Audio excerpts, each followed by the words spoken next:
मित्रांनो नमस्कार.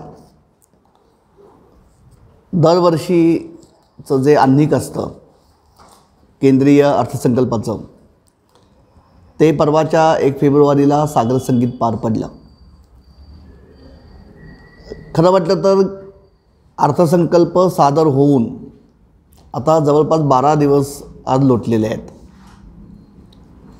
आणि एकूणच केंद्रीय अर्थसंकल्पाबद्दल इतकी प्रचंड उत्सुकता, थोडा कठोर शब्द वापरायचा हाईप आपण तयार केलेला असतो की गेले 10-12 दिवस अर्थसंकल्प, त्यातल्या तरतुदी, त्याची चिकित्सा, मग त्याचं कॉर्पोरेट्सने केलेलं विश्लेषण, शेतकऱ्यांना काय मिळालं, गृहिणींना काय मिळालं, विद्यार्थ्यांना काय मिळालं, याच्यावर भरपूर खरं म्हणजे चर्वण झालेलं आहे. फार यावेळच्या अर्थसंकल्पाकडनं अपेक्षा ठेवावी अशी मुळामध्येच परिस्थिती नव्हती. कारण खऱ्या अर्थाने ज्याला आपण अभूतपूर्व म्हणतो अशी आर्थिक परिस्थिती सगळ्या जगाने संपूर्ण गेले वर्ष अनुभवली आणि आत्ता आपण कुठे हळूहळू त्यातनं बाहेर येतो आहोत. त्यामुळे अर्थसंकल्प जरी नेहमीचा असला तरी यंदाच्या अर्थसंकल्पाला जी पार्श्वभूमी होती ती खऱ्या अर्थाने अपूर्व होती आणि म्हणून मुळात अर्थसंकल्प ज्या अडचणीच्या परिस्थितीमध्ये सादर केला गेला ती परिस्थिती, त्या परिस्थितीमुळे निर्माण झालेल्या मर्यादा आणि इथून पुढच्या काळात जे सगळं घसरलेलं अर्थचक्र आहे ते पुन्हा सावरण्यासाठी करावी लागणारी खूप मोठी धडपड, या 3 एका अर्थाने आपण म्हणू मर्यादांच्या मधला हा अर्थसंकल्प आहे. त्यामुळे याला नेहमीसारखा म्हणावा का याच्याबद्दल एक अगदी अर्थशास्त्राचा विद्यार्थी म्हणून मलाही खरी स्पष्टता नाही आहे. पण मला असं वाटतं की हा एक असाधारण परिस्थितीमधला अर्थसंकल्प अशीच त्याची गणना करायला लागेल. आणि म्हणून या अर्थसंकल्पाचं हे जे असाधारणत्व आहे किंवा असाधारणपण आहे आणि ज्या परिस्थितीच्या पार्श्वभूमीवरती हा संपूर्ण खेळ आपण मांडलेला आहे त्या परिस्थितीचं प्रतिबिंब अर्थसंकल्पामध्ये कसं उमटलं आहे किंवा कसं उमटणं अपरिहार्य होतं आणि त्या परिस्थितीची पुन्हा वैशिष्ट्य काय आहेत ही थोडी आपण पार्श्वभूमी घेऊन मग आपण अर्थसंकल्पामधल्या ज्या ठळक बाबी आहेत की ज्यांच्यावरती खरा उहापोह थोडा आपण केला पाहिजे आणि ज्या खऱ्या अर्थाने अतिशय महत्त्वाच्या पुढच्या काळाच्या दृष्टीने आहेत त्याच्याकडे आपण बोलूया. माझ्या दृष्टीने केवळ 2020 सालामधला कोरोनाचा प्रादुर्भाव हे एकच कारण भारतामधल्या अर्थचित्राला किंवा अर्थचित्राची सध्याची संगती लावायला पुरेसं नाही आहे. जगाच्या दृष्टीने असेल की 2020 हे साल तसं म्हटलं तर म्हणजे नोव्हेंबर 19 पासून बातम्या यायला लागल्या होत्या की हा काहीतरी एक विषाणू आहे. भारतामध्ये त्याचा प्रादुर्भाव किंवा हे लक्षणं जानेवारीपासून दिसायला लागली आणि 18-19 मार्चपासून आपण पूर्णपणे लॉकडाऊनच्या परिस्थितीमध्ये अर्थव्यवस्था गेली. माझ्या दृष्टीने भारतीय अर्थव्यवस्थेला कोरोनाचा जो दणका बसला त्याच्या आधी खरा 3 मोठ्या दिव्यांचा सामना करायला लागलेला आहे आणि म्हणून आजची जी आर्थिक परिस्थिती आहे ती आर्थिक परिस्थिती कोरोनामुळे बसलेला फटका आणि कोरोनाचा प्रादुर्भाव होण्याच्या आधी जे प्रवाह भारतीय अर्थव्यवस्थेमध्ये निर्माण झालेले होते आणि त्याचे भले बुरे फटके किंवा परिणाम भारतीय अर्थव्यवस्थेला भोगावे लागत होते त्याचा एकत्रित परिणाम आहे. आणि माझ्या दृष्टीने ह्याची सुरुवात होते 8 नोव्हेंबर 2016 पासून. कारण जी एक अशीच अपूर्व घटना त्या दिवशी आपल्या सगळ्यांच्या जीवनामध्ये अवतरली की नोटा बदली हा एक मोठा कार्यक्रम आपण जो केला हा पहिला धक्का आपण समजायला पाहिजे. आणि धक्क्यांची ही मालिका अगदी खरं म्हटलं तर आणखी मागे म्हणजे 2008 सालापर्यंत सुद्धा न्यायला हरकत नाही. जो सबप्राईम क्रायसिस अमेरिकी अर्थव्यवस्थेमध्ये झाला, म्हणजे हे सगळं फार मजेशीर आहे. आपण जर बघितलं तर 2008 सालामध्ये हा सबप्राईम क्रायसिस झाला. भारतीय अर्थव्यवस्थेला त्याचे चटके जवळपास 2011-12 सालापर्यंत फार तीव्रतेने बसले नाहीत, कारण आपण जर ग्रोथ रेट बघितला तर तो बऱ्यापैकी 6%, 6.5%च्या आसपास हा 11-12 वर्षापर्यंत होता. त्याच्या पुढे खरी उतरण सुरू झाली. म्हणजे आपण 13-14 किंवा 2013 हा जर कट ऑफ पॉईंट धरला तर 2013 नंतर अमेरिकी सबप्राईम क्रायसिसचा जो फटका जागतिक अर्थव्यवस्थेला बसला, त्याच्यामुळे जगात जी मंदी आली, त्या मंदीचे अपरिहार्य परिणाम जे भारतीय अर्थव्यवस्थेला भोगावे लागले, त्याचे खरे चटके हे 2013 सालापासून आपल्याला बसायला लागले. आणि ते चटके कुठेतरी भारतीय अर्थव्यवस्था हळूहळू पचवत असतानाच 2016चा फटका बसला. मी फटका याला एवढंच करता म्हणतो आहे, आणि याचा संबंध आजच्या म्हणजे कोविडच्या संकटातनं निर्माण झालेल्या आर्थिक परिस्थितीशी याचा थेट संबंध आहे, म्हणून मी थोडा इतका मागे जातो आहे.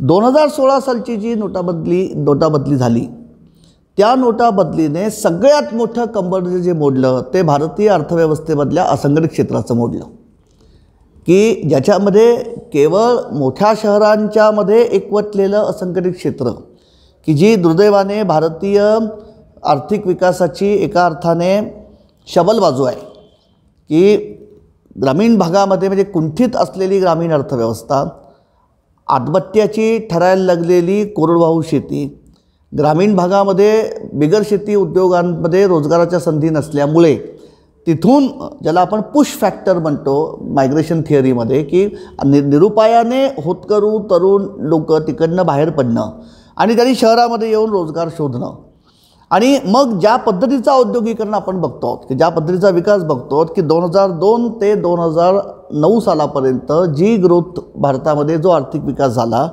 त्याचं सातत्याने वर्णन आपण जॉबलेस ग्रोथ असं करतो आहे, की अर्थव्यवस्था 8.5-9% वाढत होती, पण संघटित क्षेत्रामधला रोजगार 1.5-2% फक्त दरवर्षी वाढत होता. पण ह्याचा अर्थ रोजगार निर्माण होत नव्हता असं नाही.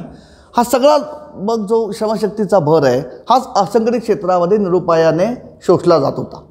म्हणजे जी दुर्दैवाने आपल्या मराठीमध्ये म्हण आहे, की आई जेवू घालेना आणि बाप भीक मागू देईना, म्हणजे स्थानिक परिसरामध्ये ग्रामीण भागात चांगल्या रोजगाराच्या संधी नाहीत, म्हणून शहराकडे येणारी श्रमशक्ती आणि शहरी संघटित क्षेत्रामध्ये शिरकाव होत नाही, कारण तिथे नोकऱ्या निर्माण होत नाहीत, म्हणून असंघटित क्षेत्रामध्ये काहीतरी स्वयंरोजगार करणं, ह्या कोंडीमध्ये जी 80-85% आपला अर्थकारण आहे, ज्याला आम्ही असंघटित क्षेत्र म्हणतो, या असंघटित क्षेत्राला सगळ्यात मोठा फटका बसला 2016 सालच्या नोटाबदलीचा. तिथून ते क्षेत्र जरा कुठे सावरत आहे तर 1 जुलै 2017 पासून आपण वस्तू आणि सेवा कराच्या प्रणालीमध्ये सरकलो. म्हणजे देशामधल्या अप्रत्यक्ष करांची जी व्यवस्था 70 वर्ष आपल्याकडे प्रचलित होती, त्याच्यामध्ये एक अत्यंत मोठं स्थित्यंतर आपण 1 जुलै 2017 पासून केलं. याचे पुन्हा वेगवेगळे परिणाम हे असंघटित क्षेत्रावरती झाले. म्हणजे मुळात नोटाबदलीनंतर जेमतेम 8 महिन्यामध्ये आलेली वस्तू आणि सेवा कराची प्रणाली, आणि तिथून 2016 सालची म्हणजे 17 साली आलेली वस्तू आणि सेवा कराची प्रणाली, आणि त्याचवेळी 2016मध्ये अमेरिकी अर्थव्यवस्थेमध्ये घडून आलेलं सत्तांतर, आणि ट्रम्पने चीनबरोबरच्या व्यापारी संबंधांची नव्याने करायला घातलेली पुनर्मांडणी, त्याचे जागतिक व्यापारावरती झालेले परिणाम, हा सगळा एकत्रित परिणाम आपण 18 सालापासून अनुभवतो आहे. म्हणजे आपल्याला कोविडची जी पार्श्वभूमी आहे किंवा जी एक आपल्या भारतीय अर्थव्यवस्थेच्या बाबतीत जे वास्तव तेव्हा आपल्या लक्षामध्ये आलेलं होतं, की ह्या सगळ्या घटनांचा एकत्र परिपाक होऊन साधारणपणे 2018-19 सालापासूनच भारतीय अर्थव्यवस्थेच्या वाटचालीची गती ही क्रमाने घटायला लागलेली होती. म्हणजे अगदी 4-4.5 किंवा 5% किंवा 4.5% ग्रोथ रेट कमी आलेला होता किंवा घसरलेला होता.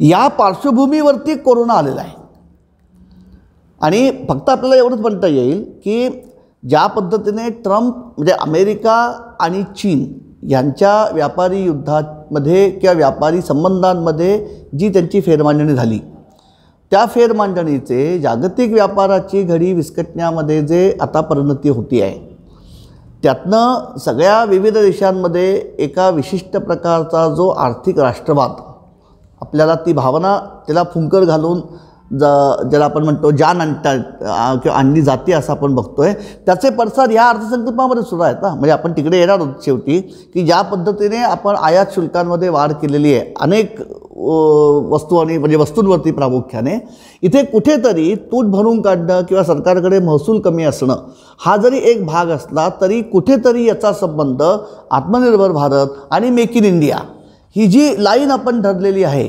साधारणपणे 2016-17 सालापासून, त्याच्याशी याचा कुठेतरी धोरणात्मक पातळीवरती संबंध आहे. म्हणजे मुळामध्ये भारतीय अर्थव्यवस्थेचा जागतिक व्यापारामधला जो वाटा आहे तो जरी नगण्य असला, म्हणजे आपला जागतिक व्यापारामधला वाटा 2% सुद्धा वर जाणार नाही. अगदी खरं म्हटलं तर ज्याला आपण डिग्री ऑफ इंटिग्रेशन म्हणतो, म्हणजे भारतीय अर्थव्यवस्थेची गुंफण जागतिक अर्थव्यवस्थेबरोबर किती घनिष्ठ झालेली आहे याचं हे एकक आहे किंवा याचा निर्देशांक आहे, ज्याला मी डिग्री ऑफ इंटिग्रेशन म्हणतो. म्हणजे भारतामधनं होणारी निर्यात, त्या निर्यातीचं मूल्य अधिक भारतामध्ये केली जाणारी आयात, त्या आयातीचं मूल्य, या दोघांच्या बेरजेचं ठोकळ देशी उत्पादनाशी असणारं जे आपण प्रमाण काढतो त्याला आपण डिग्री ऑफ इंटिग्रेशन म्हणतो.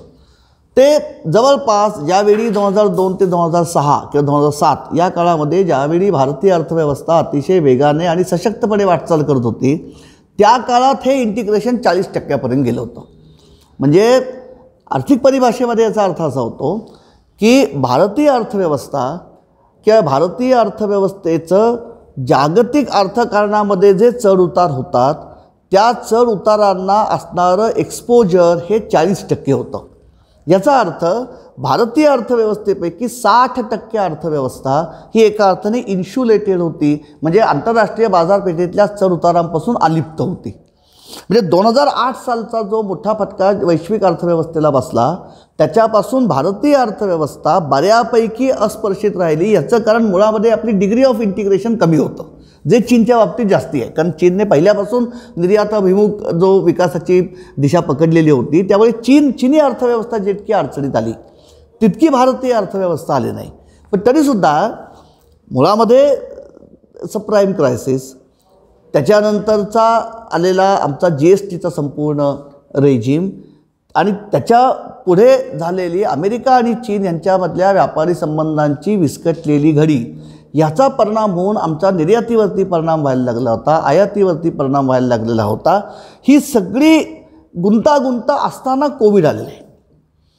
म्हणजे मुळात अस्थिर झालेलं अर्थचित्र, किंवा अस्थिर म्हणण्याच्यापेक्षा समजा अस्थिर हा शब्द आपल्याला आवडत नसेल तर आपण म्हणू की स्थित्यंतरामध्ये असणारं अर्थकारण. कारण नोटाबदली, GST आणि बदललेलं जागतिक व्यापाराचं वातावरण आणि कुठेतरी राष्ट्रवादाची, आर्थिक राष्ट्रवादाची भूमिका, या सगळ्यातनं मार्गक्रमण करत असणाऱ्या अर्थव्यवस्थेला कोविडचा फटका बसलेला आहे. आणि मग जवळपास 9 महिने हे संपूर्ण अर्थचक्र हे आपलं ठप्प झालं. अर्थसंकल्पाला यंदाच्या जी पार्श्वभूमी लाभलेली आहे ती ह्या सगळ्या घटनाक्रमाची पार्श्वभूमी आहे. आणि म्हणून जी आव्हानं यावेळचा अर्थसंकल्प तयार करताना सरकारच्या पुढे आहेत, त्यातलं पहिलं आव्हान की ह्या सगळ्याचा म्हणजे ही सगळी जी अस्थिरता आली आणि 9 महिन्याचं हे अर्थकारण ठप्प होणं, याचा पहिला जो फटका बसलेला आहे तो सरकारी महसुला बसलेला आहे.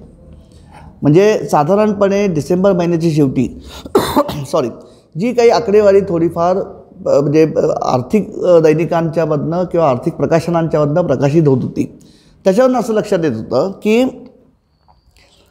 2020-21 हे जे चालू वित्तीय वर्ष आहे, म्हणजे 1.5 महिन्याने संपेल ते, या चालू वित्तीय वर्षामध्ये सरकारच्या करसंकलनाचं जे अंदाज फेब्रुवारी 2020मध्ये अर्थसंकल्प मांडताना अर्थमंत्र्यांनी व्यक्त केलेले होते, त्या करसंकलनापैकी चालू वित्तीय वर्षातले पहिले 9 महिने संपल्यानंतर, म्हणजे एप्रिल ते डिसेंबर हे पहिले 9 महिने संपल्यानंतर अंदाजित कर महसुलाच्या केवळ 56% महसूल हा तिजोरीमध्ये जमा झालेला होता. म्हणजे there were the shortfall about 44 percentage points. म्हणजे 100 रुपयापैकी फक्त 56 रुपये जमा झाले होते, जिथे आपण 100 रुपयाचा अंदाज केला होता. एक. दोन, कोविडचा फटका बसल्यानंतर जी सरकारने मग अर्थव्यवस्थेला तारण्यासाठी पावलं उचलली, म्हणजे प्रामुख्याने जवळपास 80 कोटी लोकांना मोफत अन्नधान्य, की याच्यामध्ये स्थलांतरितांचा आणि प्रामुख्याने ग्रामीण भागामध्ये किंवा दुर्गम भागामध्ये जे आपले सामाजिकदृष्ट्या दुर्बल घटक आहेत त्यांच्यापर्यंत, ज्याला आपण सबसिस्टन्स म्हणतो, की त्यांना जिवंत ठेवण्याकरता त्यांच्या जीविताची हमी शाबूत राखण्यासाठी 80 कोटी लोकांना मोफत अन्नधान्य, त्याच्यानंतर डायरेक्ट कॅश ट्रान्सफर, 8 कोटी लोकांना गॅसचे देणग्या, ह्या पद्धतीने जी आपण ज्याला म्हणजे ज्याचा उल्लेख माननीय अर्थमंत्र्यांनी की आत्तापर्यंत 3 बजेट्स येऊन गेले आहेत आणि हे 4थं बजेट आहे, अशा शब्दामध्ये त्यांनी सुरुवातीला जो केला. म्हणजे कोविडमुळे भारतीय अर्थव्यवस्थेला जो फटका बसलेला होता किंवा जो फटका बसत होता त्याचं निवारण करण्यासाठी त्याच्या आधी सरकारने जी सगळी पॅकेजेस जाहीर केलेली होती त्याच्यामुळे खूप मोठ्या प्रमाणावरती खर्चाचा डोस हा दिला गेला.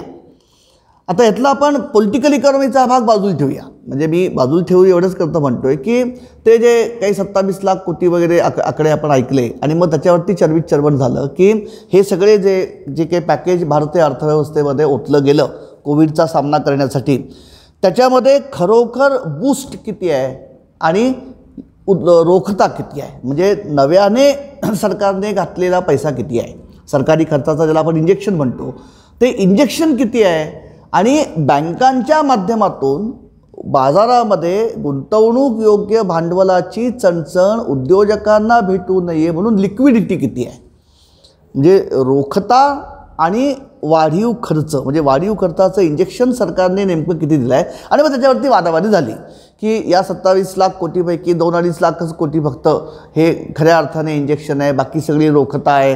मग ते 10% GDPच्या पॅकेज आहे का 2%, ह्या चर्चा आपण बाजूला ठेवून घेऊया.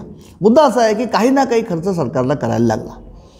आणि ही जी मग परिस्थिती आहे की एकीकडे अंदाजित महसुलाच्या 56% महसूल जमा झाला आहे, दुसरीकडे कोणत्या ना कोणत्या स्वरूपामध्ये अर्थव्यवस्थेला टेकू देण्यासाठी सरकारला खर्च करणं हे भाग आहे, म्हणून खर्चाचं म्हणजे पिशवी उघडलेली आहे.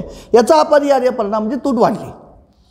आणि पुन्हा मी जो अहवाल देतो आहे की साधारणपणे डिसेंबरच्या अखेरपर्यंत चित्र असं होतं की 2020-21 या चालू वित्तीय वर्षामध्ये जी फिस्कल तूट, जी वित्तीय तूट सरकारला अपेक्षित होती, एकूण अंदाजित होते, तिच्या जवळपास 145% तूट, म्हणजे 45% अधिक, म्हणजे मूळ जेवढी तूट अपेक्षित होती ती तर झालीच, त्याच्यावर आणखी 45%ने ती वाढली. म्हणजे एकूण अंदाजित तुटीच्या 145% तूट ही चालू वित्तीय वर्षाचे 9 महिने झाले असतानाच आपण म्हणजे आपल्या पदरामध्ये आलेले होते. ह्या पार्श्वभूमीवरती जेव्हा सरकार अर्थसंकल्प मांडतं तेव्हा साहजिकच एक गोष्ट अशी होती की ज्याला आपण फिस्कल स्पेस म्हणतो. म्हणजे फिस्कल स्पेस या शब्दाला इकॉनॉमिक्सच्या परिभाषेमध्ये स्पष्ट अर्थ असा आहे की नव्याने कर्ज उभारणी करण्याची गरज न पडता सरकार किती खर्च करू शकेल याला आपण फिस्कल स्पेस म्हणतो. की वित्तीय अवकाश असं ज्याला आपल्याला थोडक्यात म्हणता येईल की सरकारला वाढीव खर्च करण्यासाठी, अर्थव्यवस्थेला आधार देण्यासाठी नव्याने कर्ज उभारणी न करता किती महसूल किंवा किती पैसा अर्थकारणात घालवता येईल. तर ही संपूर्ण परिस्थिती आपण जर बघितली तर असं लक्षात येतं की ही फिस्कल स्पेस ही पूर्णपणे कॉम्प्रोमाइज झालेली आहे. कारण मुळातच महसुलाचं हे नाही आहे, त्याच्यात म्हणजे अनेक प्रकारची जी अडचणी आहेत की महसूल नाही, खर्च तर करणं भाग आहे, खाजगी क्षेत्राचे नाकेबंदी झालेली आहे, मुळात अर्थव्यवहार ठप्प आहेत, खाजगी उद्योग धंदे बंद आहेत. ज्या लोकांना म्हणजे सगळ्यात मोठा यातनं जो परिणाम झाला आणि ज्याचे इथून पुढच्या काळामध्ये खरे सगळ्यात गंभीर परिणाम आपल्याला दिसणार आहेत की वेगवेगळ्या प्रकारे अर्थव्यवस्थेतली बेरोजगारी, अर्धबेरोजगारी ही वाढलेली आहे. म्हणजे ज्या पद्धतीची आकडेवारी समोर येते ती बघता एकीकडे बेकारीचं किंवा बेरोजगारीचं गंभीर बनत असलेलं आव्हान, दुसरीकडे कोरोनाच्या काळामध्ये सरसकट अनेक उद्योगांच्यामध्ये लागू झालेली पगार कपात, त्याच्यानंतर ज्या म्हणजे उदारीकरणाच्या पर्वादरम्यान ज्या IT आणि IT एनेबल सर्व्हिसेस म्हणजे माहिती तंत्रज्ञानाधारित सेवा आणि माहिती तंत्रज्ञानाधारित सेवांवरती आधारलेले उद्योग हा सर्व्हिस सेक्टर जो जोरात होता, या सर्व्हिस सेक्टरमध्ये जी आपण आत्ता बघतोय की कोरोनापायी उद्भवलेली परिस्थिती, तिथून नव्याने थांबलेली भरती, आय टीमधले थांबलेली पगारवाढ, आय टीमध्ये ज्या लोकांना म्हणजे आज अशी अनेक उदाहरणं आपल्याकडे आहेत की ज्या कॅन्डिडेट्सचं किंवा उमेदवारांचं सिलेक्शन कंपनीने केलं आहे पण त्यांना अजून जॉईनिंगची ऑफर दिलेली नाही आहे. ही सगळी परिस्थिती जी आहे, ह्या परिस्थितीचा मुकाबला करण्यासाठी जी फिस्कल स्पेस आहे, ती फिस्कल स्पेस ही मुळातच या अर्थसंकल्पाच्या सुरुवातीपासून ही कमालीची मर्यादित आहे. ह्या परिस्थितीच्या पार्श्वभूमीवरती म्हणून जो अर्थसंकल्प सादर झालेला आहे त्याच्याकडे बघताना या सगळ्या परिस्थितीचं याच्यामध्ये कुठेतरी प्रतिबिंब आपल्याला वेगवेगळ्या ठिकाणी हे वेगवेगळ्या पद्धतीने पडलेलं आपल्याला दिसतं. याच्यामध्ये मुख्य आव्हान माझ्या दृष्टीने जे होतं की ज्याचा उल्लेख आपले मुख्य आर्थिक सल्लागार जे आहेत कृष्णमूर्ती सुब्रमण्यम त्यांनी जे केलेलं आहे आणि जे जिथपासून खरं त्या इकॉनॉमिक सर्वेची चर्चा सुरू होते की लाईव्ज वर्सेस लाईव्हलीहूड, की कोरोनाच्या काळामध्ये प्राधान्य काय वाचवायला द्यायचं, म्हणजे जीव वाचवायचा का उपजीविका वाचवायची, हा जो एक खऱ्या अर्थाने कठीण किंवा पेच प्रसंग आहे. याचा आपण उत्तर जे शोधलं ते उत्तर असं शोधलं की वी विल सेव्ह लाईव्ज. कारण सरकारने म्हणजे हे कृष्णमूर्तींनी त्या अर्थ म्हणजे हा जो आपला आर्थिक सर्वेक्षण अहवाल आहे, त्या आर्थिक सर्वेक्षण अहवाल संसदेच्या पटलावरती ठेवल्यानंतर जी पत्रकार परिषद कृष्णमूर्तींनी घेतली त्याच्यात त्यांचं निस्संदिग्ध विधान असं होतं की उपजीविका हरपली तर ती पुन्हा मिळवता येईल, पण जीव गेला तर तो पुन्हा मिळवता येत नाही. त्यामुळे आपल्या म्हणजे भारत सरकारच्या किंवा केंद्राच्या धोरणात्मक पावलांमध्ये मनुष्य जीवन हे बहुमूल असल्यामुळे ते वाचवायचं. आत्ता तात्पुरता त्यामुळे उपजीविकेला जरी फटका बसला किंवा उपजीविकेचा एका अर्थाने बळी द्यायला लागला तरी हरकत नाही, पुढे ते आपल्याला गाठता येईल हे जे धोरणात्मक पाऊल राहिलं. यातनं ते अर्थव्यवस्थेला सतत खर्चाचा टेकू देणं आणि त्यातून तूट वाढणं हा जो प्रकार झाला आहे, ही माझ्या अंदाजाने अभूतपूर्व परिस्थिती या अर्थसंकल्पाच्या आधी होती. आपण जर बघितलं तर चालू वित्तीय वर्षाच्या पहिल्या तिमाहीमध्ये की ज्यावेळी लॉकडाऊन अगदी ऐन भरामध्ये होता, साधारणपणे 24% GDP हा आपला घसरला, म्हणजे ज्याला आपण कॉन्ट्रॅक्शन म्हणतो, म्हणजे अगदी थोडक्या भाषेमध्ये म्हणजे फुग्यामधनं हवा गेली. जो एकूण आमचं ठोकळ उत्पादन जे असतं देशाचं ते 24% घटलं त्याच्या आधीच्या वित्तीय वर्षाच्या तिमाहीमध्ये. म्हणजे एप्रिल ते जून 2019 आणि एप्रिल ते जून 2020 ह्या वर्षभरामध्ये जर आपण म्हणजे ह्या दोन तिमाहींची जर आपण तुलना केली तर एप्रिल 2020 ते जून 2020 या 3 महिन्याच्या काळामध्ये आधीच्या वर्षातल्या 3 महिन्यांच्या तुलनेत ठोकळ देशी उत्पादन 24% घटलं होतं. हा याचा अपरिहार्य परिणाम होता. आता गंमत अशी आहे की डॉक्टर अरुण कुमार यांच्यासारखे जे अभ्यासक आहेत त्यांचं तर म्हणणं असं आहे की मुळामध्ये आपल्या देशामध्ये GDPचं किंवा ठोकळ देशी उत्पादनाचं मोजमाप करण्याच्या पद्धतीला इतक्या मर्यादा आहेत. त्याच्यात अलीकडच्या काळामध्ये 2011-12 सालानंतर आपण तो पुन्हा बेस इयर बदललेला आहे. काही नवीन डेटा सोर्सेस ठोकळ देशी उत्पादनाच्या मोजमापामध्ये आणलेले आहेत. यामुळे सगळ्या अर्थतज्ञांची तक्रार अशी आहे की प्रामुख्याने भारतीय अर्थव्यवस्थेचा जो कणा आहे असंघटित क्षेत्र उद्योगांचं, त्या असंघटित क्षेत्रामधलं जी मूल्यनिर्मिती आहे किंवा वाढीव मूल्य आपण व्हॅल्यू ॲडेड म्हणतो, याचं मोजमाप पूर्णपणे यथार्थपणे GDPमध्ये प्रतिबिंबित होत नाही. याचा मग लॉजिक असं झालं की जर हे मुळात आमचं जे GDPचं एस्टिमेशन आहे, ठोकळ देशी उत्पादनाचं जे एस्टिमेशन आहे, तेच जर मुळामध्ये म्हणजे निर्दोष नसेल तर ही जी 24%ची घट आम्ही झाली म्हणतोय हे सुद्धा एका अर्थाने अंडर एस्टिमेशन आहे. ती घट त्याच्यापेक्षा जास्त असली पाहिजे. हा तपशिलाचा भाग मी नाकारत नाही. मुद्दा असा आहे की याच्यामुळे ठोकळ देशी उत्पादन एकीकडे घटलं. संपूर्ण कोरोनाच्या काळामध्ये अनेक स्वरूपांमध्ये बेरोजगारीचं आव्हान हे उग्र बनलं. खूप मोठ्या प्रमाणावरती ज्याला आपण रिव्हर्स मायग्रेशन म्हणतो की लोक पुन्हा आपापल्या निरुपायाने आपापल्या गावांकडे परतले. महसुलामध्ये घट आहे. खर्च वाढवून म्हणजे खर्चावरती हात ओढवा ठेवल्याखेरीज सरकारला गत्यंतर नाही आहे आणि म्हणून तूट वाढलेली आहे. ह्या पार्श्वभूमीवरती जेव्हा अर्थसंकल्प मांडला जातो तेव्हा एका अर्थाने खरं म्हटलं तर त्या अर्थसंकल्पाचं रंगरूप काय असेल याचा बऱ्यापैकी अंदाज आधी येतो आणि एका अर्थाने त्याचं प्रतिबिंब म्हणून त्या इकॉनॉमिक सर्व्हेमध्ये आपल्याला पडलेलं आढळतं. म्हणजे मित्रांनो, आपण सगळे याच्यात अनेक वर्ष आपण हा अभ्यास करताय, आपल्याला हे संपूर्ण माहिती आहे. पण याच्यामध्ये एक जी आंतरिक सुसंगती आहे की नवीन किंवा येणाऱ्या वित्तीय वर्षाचा अर्थसंकल्प ज्यावेळी सादर केला जातो तेव्हा जे वित्तीय वर्ष आता संपत आलेलं आहे त्या वित्तीय वर्षामध्ये देशाची किंवा अर्थव्यवस्थेची परिस्थिती नेमकी कशी आहे, कोणती आव्हानं आहेत, कोणत्या अडचणी आहेत, कोणत्या क्षेत्रांमध्ये कशी परिस्थिती आहे याचं प्रतिबिंब पडणारा आर्थिक सर्वेक्षण अहवाल हा अर्थसंकल्पाच्या आदल्या दिवशी सादर केला जातो. कारण त्या आर्थिक सर्वेक्षण अहवालाने अर्थसंकल्पाला एक संदर्भाची चौकट देणं अपेक्षित असतं. म्हणजे अर्थसंकल्प हा त्या चौकटीमध्ये आपल्याला बघायला लागतो. हा पुन्हा विवाद्य मुद्दा आहे की आर्थिक सर्वेक्षण अहवालामध्ये जे वास्तव दिसतं ते अर्थसंकल्पामध्ये किती प्रतिबिंबित होतं हा पुन्हा वेगळा मुद्दा आहे. कारण आपण किती नाही म्हटलं तरी अर्थसंकल्प हा पॉलिटिकल इकॉनॉमीचा भाग आहे. पण तरीसुद्धा आर्थिक सर्वेक्षण अहवालाचं महत्त्व कमी आपल्याला लेखता येत नाही. त्यामुळे आदल्या दिवशी जो आर्थिक सर्वेक्षण अहवाल म्हणजे 30 जानेवारीला जो आर्थिक सर्वेक्षण अहवाल शनिवारी सादर झाला संसदेमध्ये त्याच्यात हे संपूर्ण चित्र दिसलं होतं.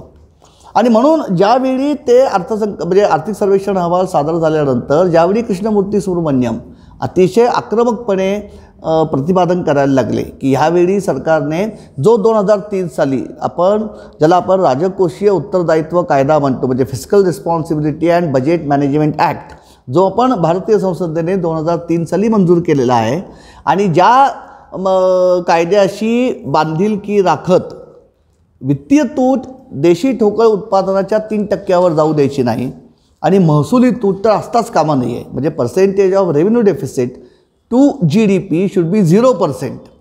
आणि काही झालं तरी वित्तीय तूट ही 3% जाऊ देता कामा. 3% ही फक्त आपण म्हणतो ही केंद्र सरकारची तूट आहे बरं का. राज्य सरकारांची एकत्रित तूट त्याच्यामध्ये आपल्याला घालायला लागते नंतर. पण निदान केंद्र सरकारच्या बाबतीत तरी त्या FRBM प्रमाणे 3% आम्ही जाऊ द्यायची नाही. आत्तापर्यंत आपण एकदाही हे टार्गेट आत्तापर्यंत कधीही आपल्याला साध्य करता आलेलं नाही आहे. पण कोविडच्या पार्श्वभूमीवरती 2021-22चा जेव्हा अर्थसंकल्प सादर होतो आहे त्यावेळी जेव्हा प्रमुख अर्थतज्ञ आर्थिक सल्लागार देशाचं असं आक्रमक विधान करतात की ही असाधारण परिस्थिती बघता यावेळच्या बजेटमध्ये सरकारने आता तुटीची फार फिकीर बाळगू नये.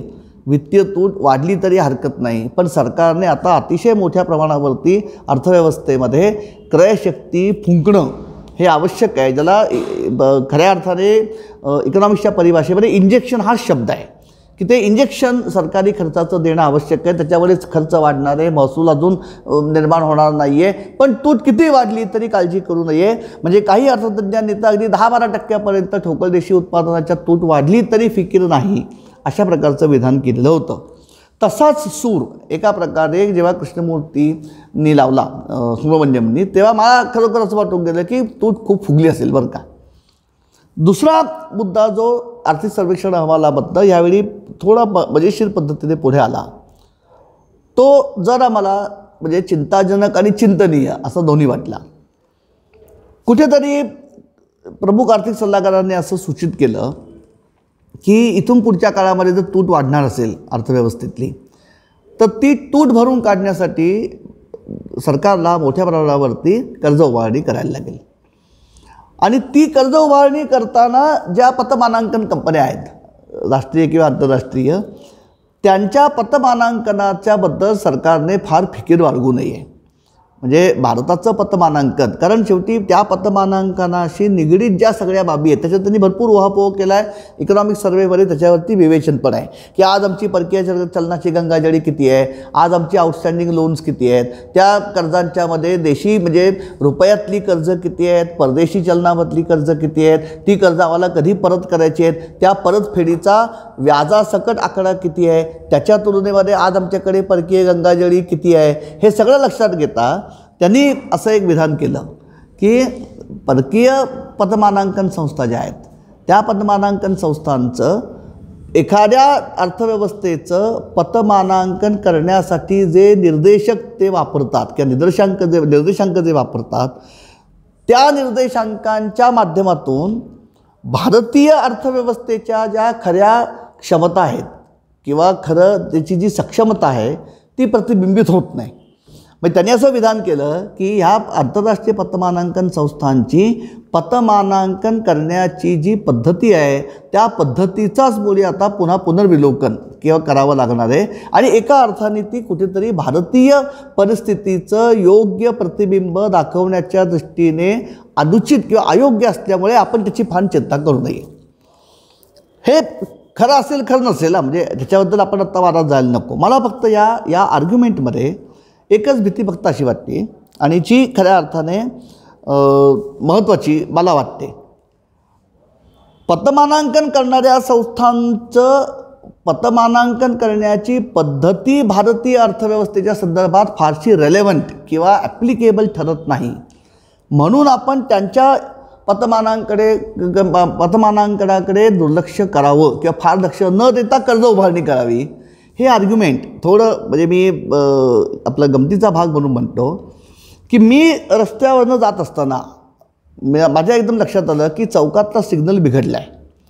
तर सिग्नल बिघडला आहे म्हणून मी बेजबाबदारपणे वाहन हाकायचं का, असा हा खरा मुद्दा आहे की ज्या पतमानांकन संस्था पतमानांकन करत आहेत, क्रेडिट रेटिंग करत आहेत, त्यांची जी क्रेडिट रेटिंगची सिस्टीम आहे ती भारतीय अर्थव्यवस्थेच्या संदर्भामध्ये एवढी ॲप्लिकेबल नाही आहे म्हणून आम्ही कसंही वागायचं का, ही मला जरा त्याच्यामध्ये चिंता वाटणारी बाब होती.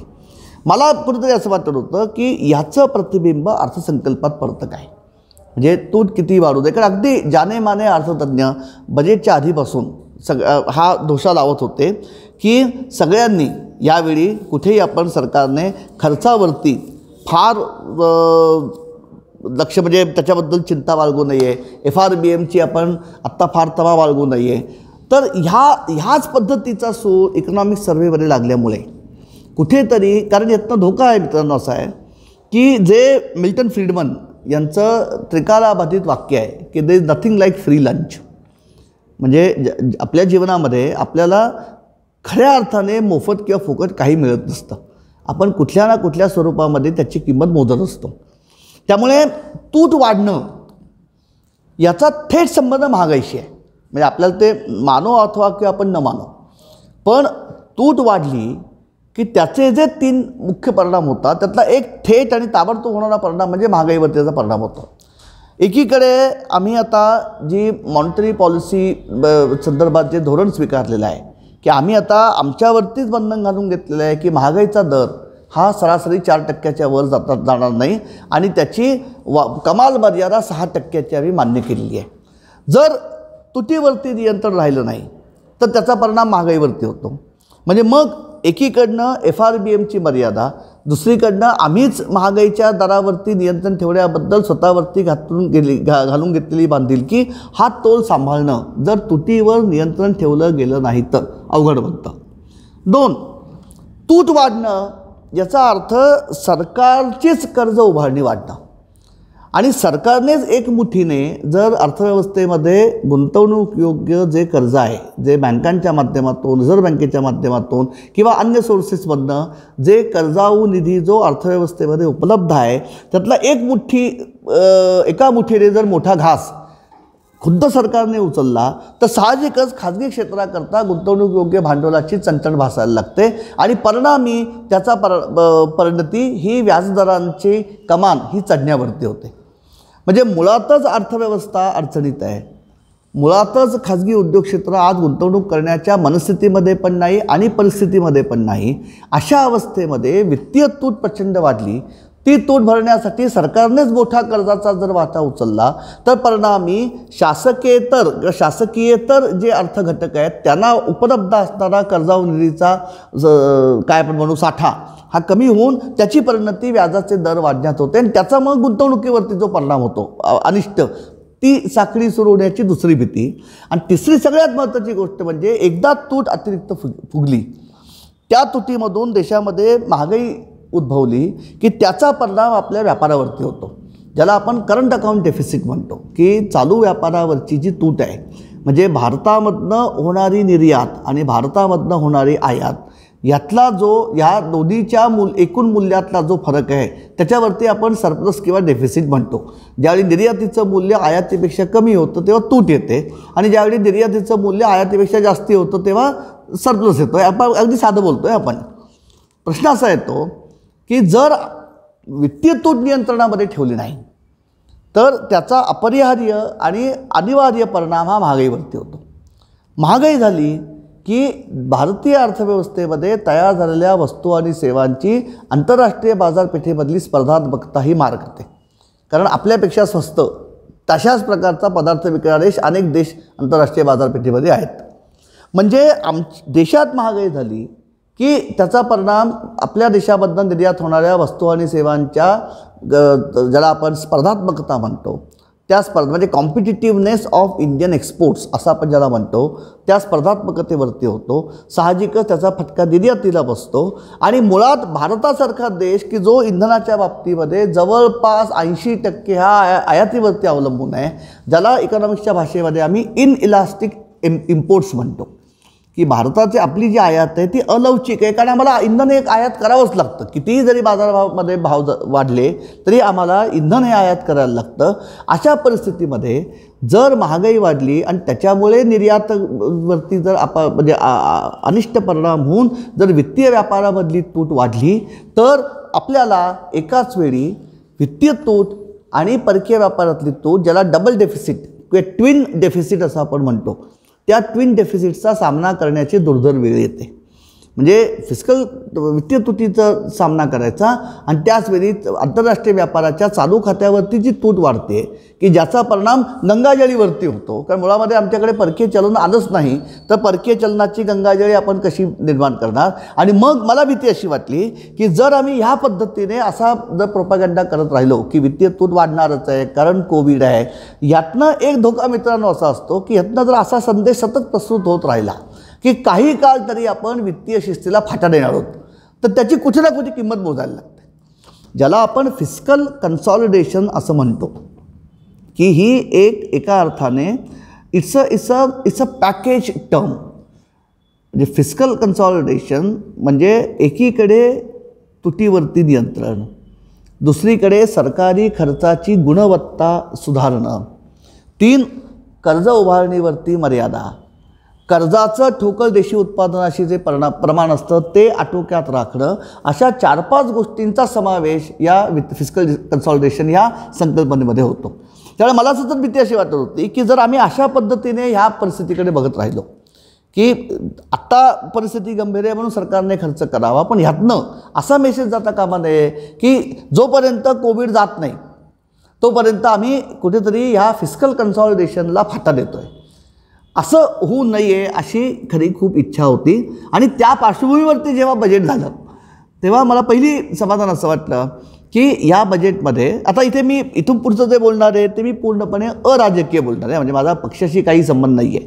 एक विद्यार्थी म्हणून मला असं वाटलं की हा जो अर्थसंकल्प आहे हा बऱ्यापैकी या सगळ्या परिस्थितीचं योग्य भान राखून तयार केलेला आहे.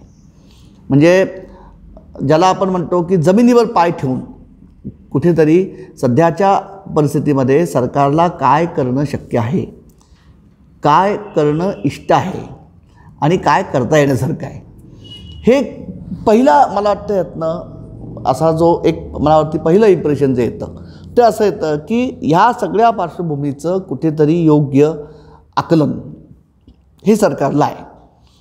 आता इथे आणखी एक आपण गोष्ट लक्षात घेऊया की अर्थसंकल्पामध्ये सगळ्या अपेक्षा त्या कधीच पुऱ्या होत नाहीत कुणाच्या. आणि एका अर्थाने एका वर्षासाठी केलेल्या अर्थसंकल्पामधनं फार दूरगामी परिणाम करणारं काहीतरी निर्माण व्हावं अशी अपेक्षा धरणंसुद्धा एका परीने अवास्तव आहे.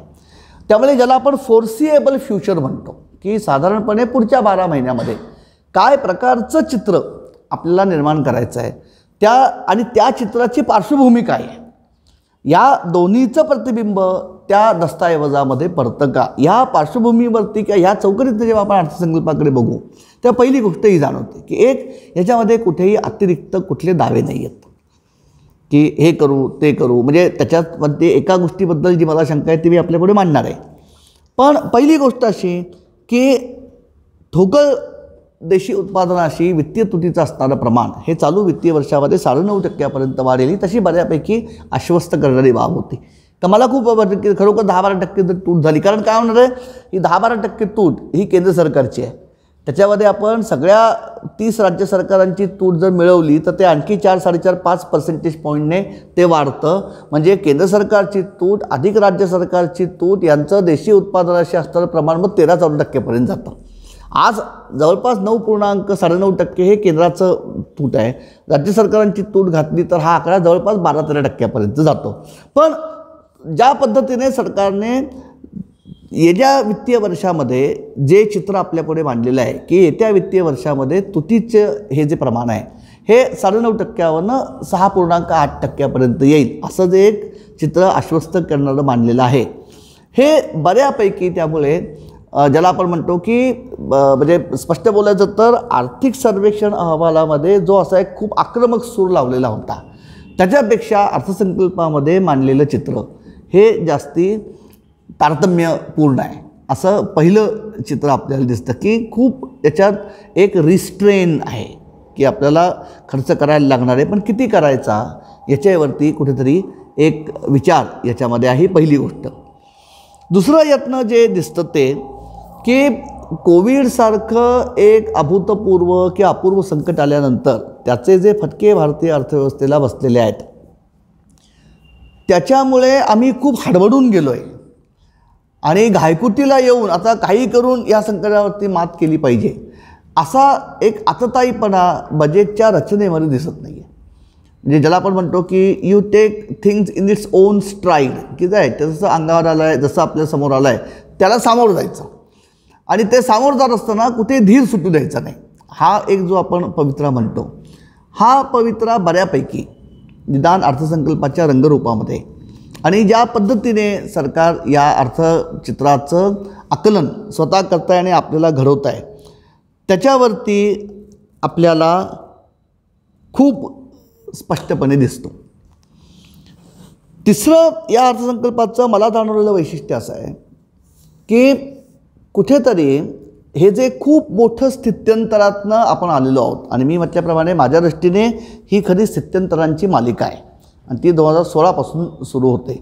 या एकापाठोपाठ एक अशी स्थित्यंतरं पचवत किंवा त्या स्थित्यंतरांना सामोरं जात भारतीय अर्थव्यवस्था जी आत्तापर्यंत वाटचाल करत आलेली आहे हिला कुठेतरी आता स्टॅबिलिटी देणं, म्हणजे जे आपल्या हातात नसणाऱ्या गोष्टींमुळे जे फटके बसतील, म्हणजे मी म्हटल्याप्रमाणे खरं म्हटलं तर सबप्राईम क्रायसिस, ट्रम्प आणि अमेरिकेचं म्हणजे शीचं व्यापारी युद्ध चीनचा आणि पॅन्डेमिक हे 3 एका अर्थाने आपल्या कक्षेबाहेरचे धक्के आहेत. डिमॉनिटायझेशन आपण ओढवून घेतलेले धक्का आहे, पण जे धक्के कारणवशात अर्थव्यवस्थेला बसणार आहेत किंवा बसलेले आहेत ते सहन करून कुठेतरी अर्थव्यवस्थेला आता स्टॅबिलिटी पहिल्यांदा देणं. म्हणजे आपण जसं गाडी चालवताना समजा आपण गाडी एकदम 90 म्हणजे काटकोनामध्ये वळवणार असू तर वळवायच्या आधी क्षणभर आपण थांबतो आणि मग गाडी आपली वळते. तसं ही सगळी वळणं पचवून भारतीय अर्थव्यवस्था आता ज्या टप्प्यावरती आहे इथून हिला पुढे आता नेण्यासाठी थोडी एक आधी पॉज किंवा स्टॅबिलिटीची आवश्यकता आहे. ती स्टॅबिलिटी कुठेतरी किंवा तो एक ज्याला आपण म्हणतो ओव्हर रायडिंग थॉट हा असावा असं माझं तरी या अर्थसंकल्पाबद्दलचं वाचन आहे. आता हे झाल्यानंतर जी अपेक्षा ह्या संपूर्ण पार्श्वभूमीवरती आपल्याला अर्थसंकल्पाकडनं होती, मी त्याला काही फार तज्ज्ञ असण्याची गरज नाही. मी म्हटल्याप्रमाणे की एकतर कोविडमुळे सगळ्यात मोठी जी जाणीव आपल्याला झाली होती ती म्हणजे आरोग्याच्या क्षेत्राला बळकटीकरण आणण्याची. त्यामुळे या अर्थसंकल्पाचा भर आरोग्यावरती असेल, या अर्थसंकल्पाचा भर हा किती नाही म्हटलं तरी सरकारी खर्च वाढवण्यावरती असेल. त्यामुळे तूट वाढणार आहे, सरकारलाच पुढाकार घेऊन खर्च करावा लागणार आहे. बऱ्याच अंशी काही लोकांची अपेक्षा अशी होती, म्हणजे विशेषतः मध्यमवर्गाची अपेक्षा अशी होती की नोकऱ्यांवरती बिकट परिस्थिती आहे, नवीन नोकऱ्या निर्माण झालेल्या नाही आहेत, पगार कपात झालेली आहे, त्यामुळे कुठेतरी थोडा करकपातीमधनं खर्चाला जरा कुठेतरी चालना मिळेल अशा पद्धतीने ज्याला आपण आयकर म्हणतो म्हणजे इन्कम टॅक्स म्हणतो, त्या इन्कम टॅक्समध्ये कुठेतरी करमुक्त संघाची उत्पन्नाची मर्यादा करायची वाढवली जाईल, लोकांच्या हातात जे खिशात 4 पैसे जास्ती राहतील, इथपर्यंत साधारणपणे आपल्या अपेक्षा होत्या. याच्या पलीकडे फार मोठी एकदम सरकार काही उडी घेईल असं कुणालाही वाटत नव्हतं, कारण आपल्याला सगळ्यांना परिस्थितीची कल्पना होती.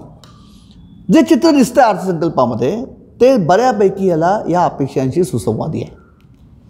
मला या 4 ज्या गोष्टी महत्त्वाच्या वाटल्या, म्हणजे एकूण मी ॲप्रोचबद्दल बोलतो आहे की आजच्या परिस्थितीला काही करून आम्हाला उत्पन्न वाढवणं ही सरकारची गरज आहे, कारण महसूल हा पाहिजेच. पण त्याचवेळी कोविडच्या फटक्यामुळे जायबंदी झालेली अर्थव्यवस्था पुन्हा पूर्ववत रुळावरती येऊन धावायला आणखी किमान वर्ष ते 1.5 वर्ष किमान लागेल, हे अंदाज धरून हा जो मधला काळ आहे, मधल्या काळामध्ये सरकारलाच म्हणजे अर्थव्यवस्थेमधली मागणी आणि पर्यायाने अर्थव्यवस्थेमधली क्रयशक्ती टिकवून धरण्यासाठी सरकारलाच पुढाकार घ्यावा लागेल, हे आज तरी चित्र असं दिसतं आहे. अशा परिस्थितीमध्ये करांच्या रचनेमध्ये बदल न करता फारसा वाढीव महसूल जमा कसा करायचा याच्या संदर्भात अर्थमंत्र्यांनी त्यांच्या भाषणाच्या शेवटी जे 4 मुद्दे मांडले ते माझ्या दृष्टीने खऱ्या अर्थाने शून्य प्रकारचे मुद्दे आहेत. जे 4 मार्ग यावेळी सरकारने डोळ्यासमोर ठेवलेले आहेत ते माझ्या दृष्टीने ह्या तारतम्याचं सूचन करतात.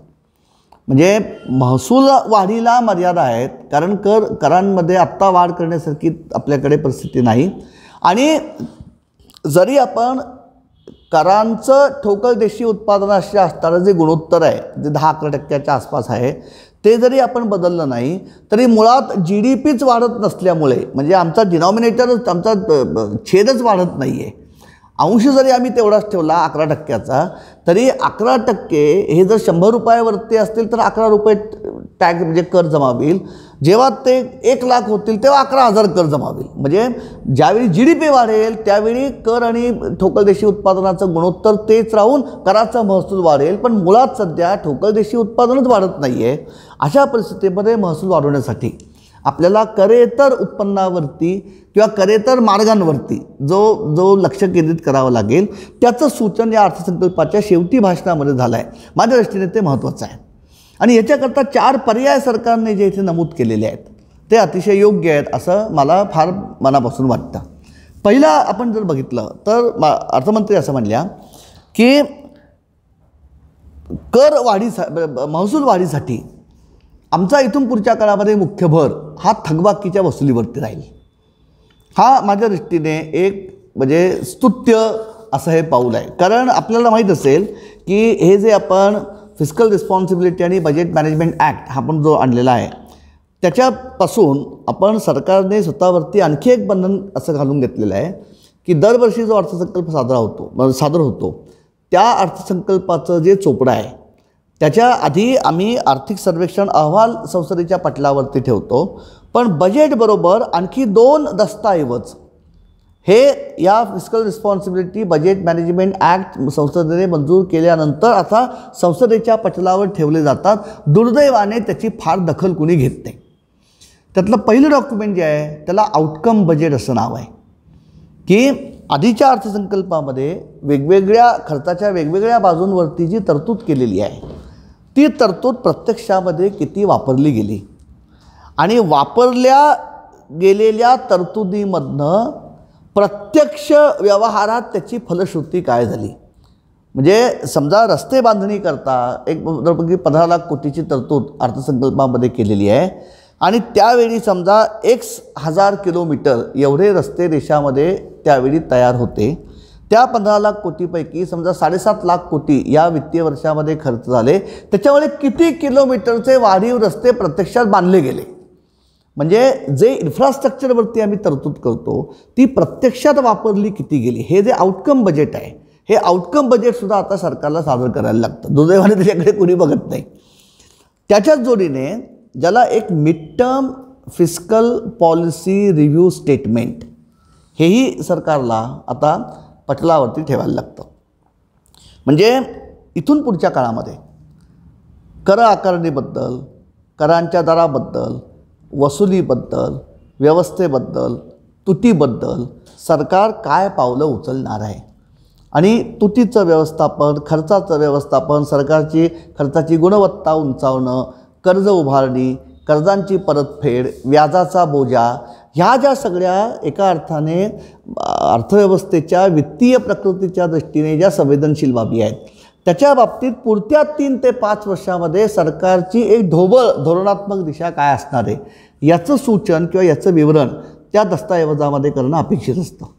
त्या दस्तऐवजामध्ये एक टेबल असं असतं की ज्याच्यामध्ये वेगवेगळ्या करांच्या अंतर्गत थकबाकी किती आहे आणि ती थकबाकी त्याच्यापैकी विवाद्य किती आहे आणि निर्विवाद किती आहे याचं पुन्हा वर्गीकरण, आणि ही थकबाकी केव्हापासून आहे, म्हणजे 10 वर्षापासून आहे, 7 वर्षापासून आहे, 5 वर्षापासून आहे, 3 वर्षापासून आहे का गेल्या वर्षापासून आहे, म्हणजे किती काळ ही कर्जाची वसुली थकलेली आहे आणि त्याच्यापैकी विवाद म्हणजे डिस्प्युटेड किती आहे आणि अनडिस्प्युटेड म्हणजे निर्विवाद किती आहे, हे सगळं विवरण दिलेलं असतं. दुर्दैवाने ही जी थकबाकी आहे ही थकबाकी वसूल करण्याबद्दल सरकार काय पावलं उचलत आहे याच्याबद्दल कुठेही नंतर अवाक्षर निघत नाही.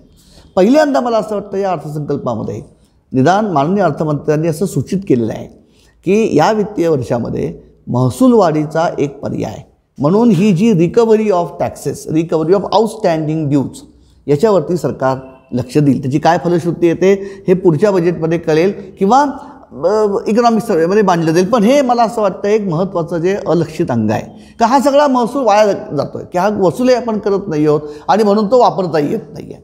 हा पहिला मुद्दा. दुसरा मुद्दा जो सरकारने यावेळी म्हणजे अर्थमंत्र्यांनी जो मांडलेला आहे की आपल्याला जर महसूल वाढवायचा असेल तर दुसरा महत्त्वाचा मार्ग म्हणजे, आणि तो माझ्या दृष्टीने टॅक्सची जी प्रणाली आहे ज्याला आपण कर प्रणाली म्हणतो ती कर प्रणाली अधिक सुटसुटीत करणं, ज्याला आपण सिम्प्लिफिकेशन ऑफ टॅक्स प्रोसिजर्स म्हणतो किंवा सिम्प्लिफिकेशन ऑफ प्रोसिजर म्हणतो की कर भरणा, कराची आकारणी, त्याच्याबरोबर सादर करायचे विवरणपत्र, त्याचं टाईमटेबल, त्या विवरणपत्रामध्ये मागितलेला तपशील, ही सगळी म्हणजे कर आकारणी आणि कर भरणा याच्याशी संबंधित ज्या सगळ्या क्रियाप्रक्रिया आहेत ती कार्यपद्धती अधिक सुटसुटीत करणं. आणि म्हणून म्हणजे हा प्रांत करा सगळा कर सल्लागारांचा आहे की त्यांनी ह्या बजेटमध्ये अर्थसंकल्पाचा जो पार्ट बी आहे त्या पार्ट बीमध्ये किंवा सरकारने एक जी घोषणा केलेली आहे की इथून पुढच्या काळामध्ये तंत्रज्ञानाचा वापर कर प्रणालीमध्ये अधिकाधिक प्रमाणावरती अधिक पातळ्यांवरती करून कुठेतरी कर भरणा आणि कर वसुलीची ही संपूर्ण आपली व्यवस्था जी आहे ही फेसलेस व्हावी, म्हणजे हे सगळं ऑनलाईन व्हावं की ज्याच्यामुळे करदाता आणि कर वसूल करणारी यंत्रणा यांच्यामध्ये मानवी संबंध कमीत कमी येऊन त्यातून अनियमितता किंवा गैरव्यवहार किंवा अपलाप किंवा अपहार म्हणजे आयदर टॅक्स चुकवणं किंवा टॅक्स न भरणं किंवा टॅक्स कमी भरला जावा याच्यासाठी काहीतरी गैरकृत्य करणं, ह्या पद्धतीच्या प्रवृत्तींना वाव मिळू नये म्हणून संपूर्ण tax administration should be faceless, इथे जायचं आहे आपल्याला. ह्या प्रकारच्या ज्या जे बदल की जे प्रामुख्याने ज्याला आपण प्रशासकीय बदल म्हणतो किंवा कामकाजविषयक बदल म्हणतो हे करून केवळ कर प्रणाली किचकट आहे, गुंतागुंतीची आहे म्हणून हा साधा पब्लिक फायनान्समधला एक साधा नियम आहे की जो आम्ही थिअरीमध्ये कायम शिकतो की कोणत्याही देशाची कर प्रणाली ही जितकी गुंतागुंतीची, ती जितकी किचकट, तितकी कर बुडवेगिरी करण्याकडे लोकांची प्रवृत्ती वाढते. म्हणजे मग ते भरण्यापेक्षा कोणाला तरी आपण काहीतरी हे त्याच्या हातावर टिकवावं तो कर भरण्यातनं एकदा मुक्तता करावी, ही जी प्रवृत्ती आहे म्हणजे टेंडन्सी टू अवॉइड टॅक्सेस किंवा टेंडन्सी टू इव्हेड टॅक्सेस, म्हणजे आयदर कर चुकवणं किंवा कर बुडवणं याचा संबंध एकतर करांचे दर खूप जास्ती असतील तर ही प्रवृत्ती जास्ती बळावते. कारण कुठल्याही म्हणजे तुमचं हे साधं याच्यामध्ये मानसशास्त्र आहे की मी भरपूर कष्ट करायचे आणि मी जो वाढीव उत्पन्न मिळवतो आहे त्यातला वाढीव हिस्सा जर कर रूपाने सरकार घेत असेल तर माझी म्हणजे इंटेन्सिटी किंवा इंटेन्शन टू वर्क हेच म्हणतं. तर करांचे दर खूप जास्ती असतील तर कर चुकवेगिरी करायला, कर बुडवेगिरी करायला चालना मिळते. तशी कर पद्धती आणि कर प्रणाली जर अत्यंत किचकट असेल तरीसुद्धा लोक कर भरण्याला टाळतात. तर दुसरं पाऊल जे आत्ता सरकारने निदान जे मानस व्यक्त केलेलं आहे की इथून पुढच्या काळामध्ये जोपर्यंत अर्थव्यवस्था पूर्ण गतीने पूर्ण क्षमतेने चालत नाही तोपर्यंत कर महसूल वाढवण्यासाठी आम्ही या थोड्या वर्षामध्ये ही जी बिळं आहेत ती आम्ही बुजवणार आहोत व्यवस्थेतली. हा मला असं वाटतं दुसरा एक चांगला या अर्थसंकल्पातनं व्यक्त होणारा सरकारचा एक काय आपण म्हणू विचार दिसतो आहे. तिसरा मला अत्यंत महत्त्वाचा वाटला तो म्हणजे यावेळी माननीय अर्थमंत्र्यांनी हा मुद्दा मांडला की तिसरा मार्ग या महसूल वाढवण्यासाठी सरकार जो इथून पुढच्या काळामध्ये टॅप करणार आहे तो म्हणजे ॲसेट मॉनिटायझेशन. हा मला अत्यंत महत्त्वाचा मुद्दा वाटतो सध्याच्या परिस्थितीमध्ये. आणि मित्रांनो याचे खूप महत्त्वाचे पैलू आहेत बरं का. म्हणजे मला ह्याच्याशी मी साधारणपणे 3 महिन्यापूर्वी एका आर्थिक काही दैनिकांमध्ये एक बातमी येऊन गेली. ती बातमी अशी होती की केंद्र सरकारचे जी विविध मंत्रालये आहेत आणि विविध मंत्रालयांच्या अंतर्गत जे विविध विभाग आहेत त्या विभागांना केंद्र सरकारने एक नोटीस जारी केली. आणि त्या नोटिसीमध्ये असं म्हटलं आहे की प्रत्येक मंत्रालयाकडे देशामध्ये त्या मंत्रालयाच्या ताब्यात जेवढ्या जमिनी आहेत त्या जमिनींचं विवरण सरकारने म्हणजे चीफ सेक्रेटरी किंवा प्रिन्सिपल सेक्रेटरीने मागवून घेतलं. माझ्या दृष्टीने हे अत्यंत महत्त्वाचं पाऊल आहे. कारण विशेषतः आपल्या देशामध्ये एक 3-4 खाती अशी आहेत की ज्यांच्याकडे हजारो एकर जमिनी आहेत आणि त्या म्हणजे जमिनी आहेत म्हणजे त्यांनी त्यांच्या भविष्यकालीन विस्तारासाठी जमीन आवश्यक आहे म्हणून आधीच घेऊन ठेवलेल्या आहेत. त्यातली एक मुख्य म्हणजे रेल्वे, दुसरं म्हणजे विमान वाहतूक, अंतर्गत विमान वाहतूक, तिसरं म्हणजे संरक्षण म्हणजे डिफेन्स, सिव्हिल एव्हिएशन आणि रेल्वे. आणि ह्याच्या व्यतिरिक्त म्हणजे महसूलकडे ज्या अनेक प्रकारच्या जमिनी असतात केंद्र सरकारने असा फतवा काढून की प्रत्येक मंत्रालयाकडे आज कुठे किती जमिनी आहेत आणि सगळ्यात महत्त्वाची गोष्ट म्हणजे त्यांचा आजचा विद्यमान वापर काय आहे. मग तिथे काही आहे का ती जमीन लँड पार्सल्स ही नुसती पडून आहेत याचं पहिल्यांदा विवरण मागितलं आहे. आणि त्या बातमीमध्ये असंही म्हटलेलं होतं की प्रिन्सिपल सेक्रेटरी म्हणजे गव्हर्नमेंट ऑफ इंडियाच्या प्रिन्सिपल सेक्रेटरीने सगळ्या राज्य सरकारांच्या मुख्य सचिवांना तसंच पत्र लिहून राज्यांच्या विविध विभागांकडे ज्या जमिनी आहेत त्याचं विवरण मागितलेलं आहे. आणि कुठेतरी अर्थमंत्र्यांनी याच्याकडे सूचन केलं की आम्ही ॲसेट मॉनिटायझेशन जेव्हा म्हणतो आहे तेव्हा आज जमिनींच्या ज्या किमती प्रचंड आपण अनुभवतो आहोत त्या आणि ज्या किमती म्हणजे ज्या जमिनी आत्ता पडून आहेत विविध मंत्रालयांकडे नजीकच्या भविष्यात ज्यांचा ताबडतोब वापर होण्याची शक्यता निदान आत्ता दिसत नाही आहे अशा जमिनी सरकारने विकल्या जरी नाहीत तरी त्यांच्यापासून उत्पन्न निर्माण करता येईल का. त्या खंडाने देणं, भाड्याने देणं किंवा काही काळ आपण म्हणतो वापरायला देणं किंवा विकून टाकणं. हा जो ॲसेट मॉनिटायझेशनचा हा जो प्रश्न आहे माझ्या दृष्टीने हा अत्यंत कळीचा प्रश्न आहे. आणि हे त्या अर्थाने एक स्तुत्य पाऊल आहे की सरकार जर या पद्धतीने याला आपण ॲसेट मॉनिटायझेशन म्हणजे सरकारी परिभाषेमध्ये म्हणतो. आपण तर खाजगी कॉर्पोरेट क्षेत्रामध्ये गेलो तर याला ॲसेट स्वेटिंग म्हणतात. म्हणजे आपण म्हणतो स्वेट म्हणजे घाम म्हणजे चक्क मालमत्तेचा घाम काढणं याचा अर्थ ती पुरेपूर तिचा उत्पादक वापर घडवून आणणं की नुसती मालमत्ता आयडल पडलेली आहे वापराविना तिचं रूपांतर एका अर्थाने उत्पन्नाच्या सोर्समध्ये किंवा स्रोतामध्ये करणं. माझ्या दृष्टीने हा एक अत्यंत चांगला आणि महत्त्वाचा मानस सरकारचा ह्या अर्थसंकल्पाबद्दल दिसला आहे. मी फक्त जाता एकच गोष्ट याच्याबद्दल बोलून जातो. हे जर सरकारने खरोखर पाऊल उपयोगामध्ये आणलं तर ह्याच अर्थसंकल्पामध्ये आणखी पुढे एक जी महत्त्वाची घोषणा माननीय अर्थमंत्र्यांनी केलेली आहे तिच्याशी ह्या तरतुदीचा थेट संबंध आहे. आज वस्तुस्थिती अशी आहे की आपल्या देशामध्ये ज्याला आपण शहरी जमिनींची बाजारपेठ म्हणतो ही कमालीची अपारदर्शक आहे. कारण शहरी जमिनींच्या किमती ज्या आपण बघतोय की प्रचंड वाढलेल्या आहेत आणि किमती प्रचंड मुळात जमिनीच्याच किमती प्रचंड वाढल्या आहेत. साहजिकच ती जमीन विकत घेऊन त्याच्यावरती निवासी घरं बांधायची म्हणजे त्या घरांच्या किमती पुन्हा वाढतात. आणि ह्यातनं एक जे द्वैत भारतीय अर्थव्यवस्थेमध्ये तयार झालेला आहे की ज्याचा संबंध कारण अर्थमंत्र्यांनी यावेळच्या बजेटमध्ये असं एक पुढे विधान केलेलं आहे की ह्यावेळी ज्याला आम्ही अफोर्डेबल हाऊसिंग म्हणतो म्हणजे परवडण्याजोगी घरबांधणी करण्यावरती सरकार यावेळी लक्ष केंद्रित करणार आणि त्याच्याकरता मोठं ॲलोकेशन केलेलं आहे.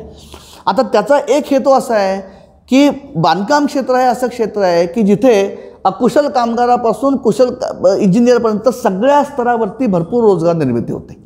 आणि आज रोजगार निर्मिती ही आपली गरज असल्यामुळे एका अर्थाने अफोर्डेबल हाऊसिंगला म्हणजे परवडण्यायोग्य घरांच्या बांधकाम क्षेत्राला चालना बजेटमध्ये मिळणं, इथे घरांच्या मागणीची कुठेतरी तरतूद करणं पुरवठ्याच्या दृष्टीने हा एक पैलू जरी असला तरी याचा संबंध हा या ॲसेट मॉनिटायझेशनशी अभिन्नपणे जोडलेला आहे.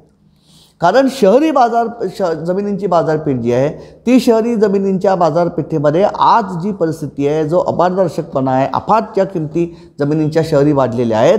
कारण शहरी जमिनींना असताना मागणी आणि पुरवठा ह्याच्यातच मोठी कमालीचं असंतुलन आहे. आणि ते असंतुलन असण्यामध्ये सरकारी विभागांकडे असणाऱ्या जमिनी हे एक मोठं त्याचं कारण आहे.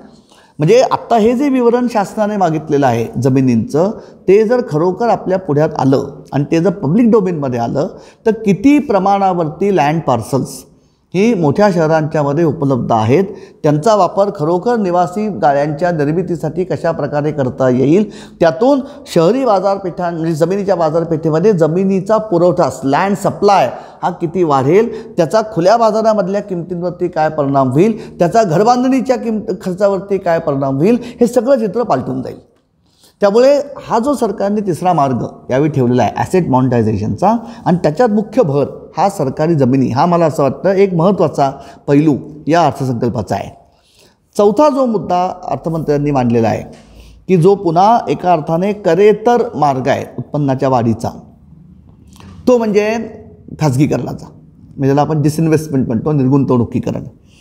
इथे मात्र मी थोडं मित्रांनो तुमच्याशी एक थोडं विस्ताराने बोलणार आहे. हा मुद्दा ह्यावेळच्या अर्थसंकल्पामध्ये मला महत्त्वाचा वाटतो.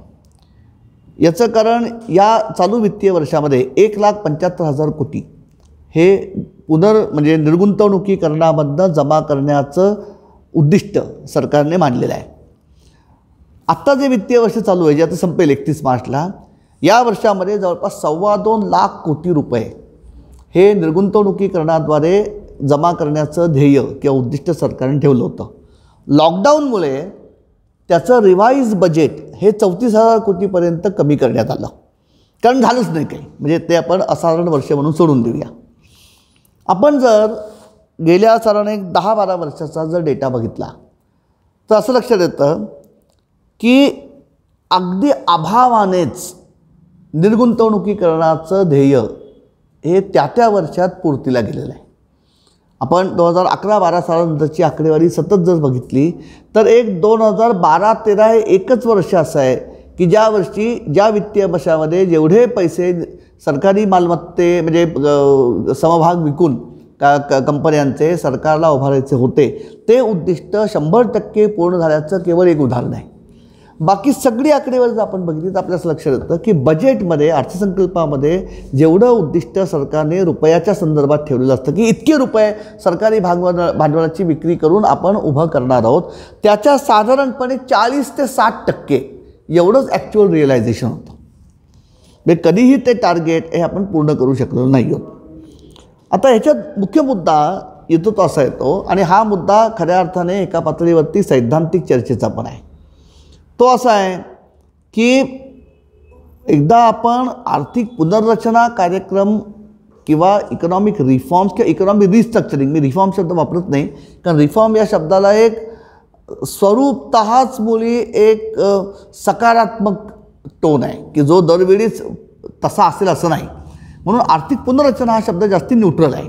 इकॉनॉमिक रिस्ट्रक्चरिंग, ज्यावेळी आपण इकॉनॉमिक रिस्ट्रक्चरिंगची धोरण दिशा अवलंबतो त्यावेळी सरकारने एकूण अर्थकारणामधनं बॅकसीट घेणं हे कुठेतरी अपेक्षित आहे, त्याच्याबद्दल वाद असण्याचं कारण नाही. त्यामुळे निर्गुंतवणुकीकरण हे एकूण आर्थिक पुनर्रचना कार्यक्रमाचं एक अभिन्न अंग आहे हेही मान्य आहे. पण याचा अर्थ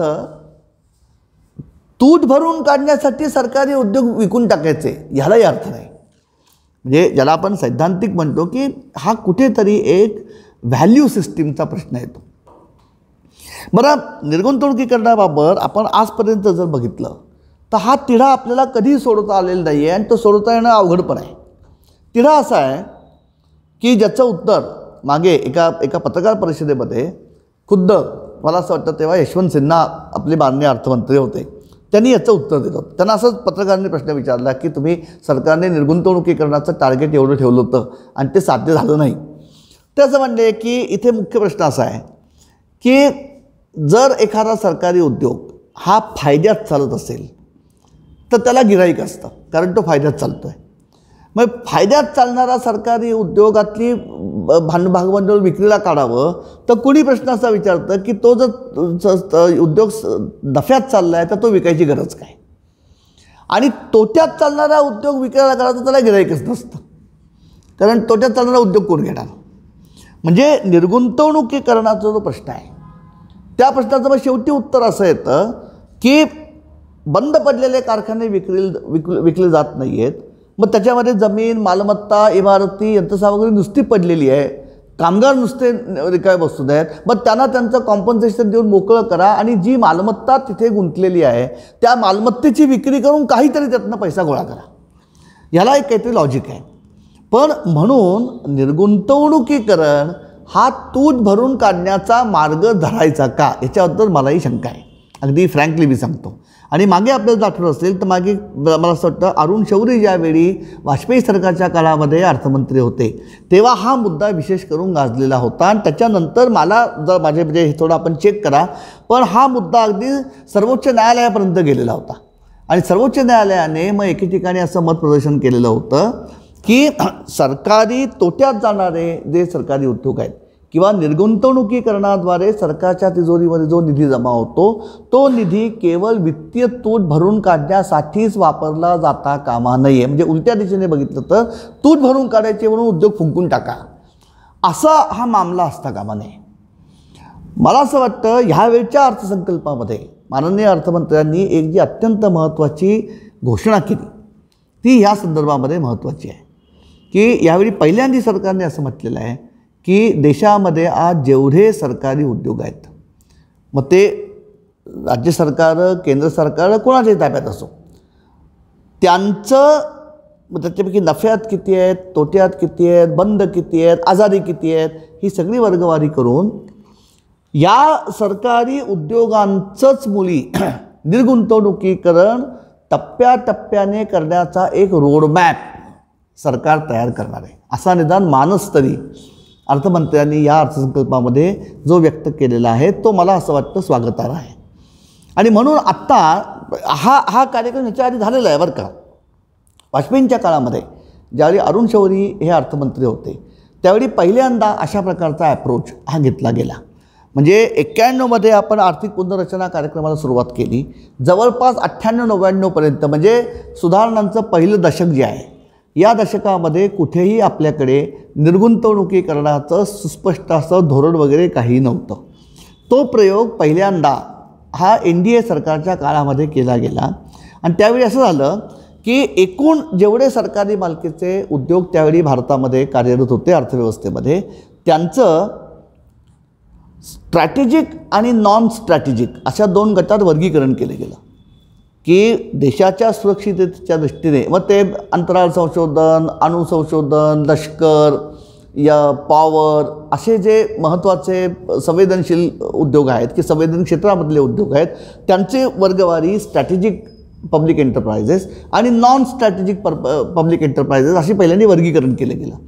आणि पहिल्यांदा वाजपेयी सरकारच्या काळामध्ये असा धोरणात्मक निर्णय घेण्यात आला की सरकारने प्रथम बाहेर पडावं ते नॉन स्ट्रॅटेजिक उद्योगांमधनं बाहेर पडावं.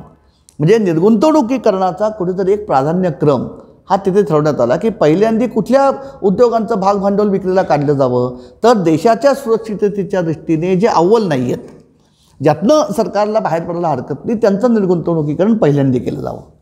ह्यावेळी पहिल्यांदा मला असं वाटतं त्याच्या पुढे पाऊल या सरकारच्या म्हणजे ह्या अर्थसंकल्पामध्ये असं पडलेलं आहे की माननीय अर्थमंत्र्यांचं निवेदन असं आहे की आज जेवढे आमचे उद्योग आहेत त्याच्यामध्ये स्ट्रॅटेजिक आणि नॉन स्ट्रॅटेजिक असे जे आम्ही वर्गवारी केलेली आहे, इथे पहिली गोष्ट जे पूर्वीचं धोरण या पूर्वावतारामध्ये होतं की नॉन स्ट्रॅटेजिक सेक्टर्समधनं सरकारने आधी बाहेर पडायचं.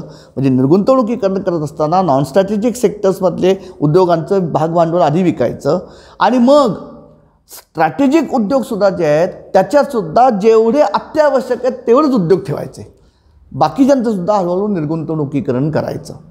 आणि म्हणून इथून पुढच्या काळात निर्गुंतवणुकीकरणासंदर्भामध्ये कशा प्रकारचं धोरण आखलं जावं याच्या संदर्भात एक टिप्पणी मंत्रिमंडळाच्या विचारार्थ तयार करण्याचं काम नीती आयोगाकडे सोपवलेलं आहे. माझ्या दृष्टीने हे अत्यंत ज्याला आपण रॅशनल म्हणतो असा हा रॅशनल ॲप्रोच आहे.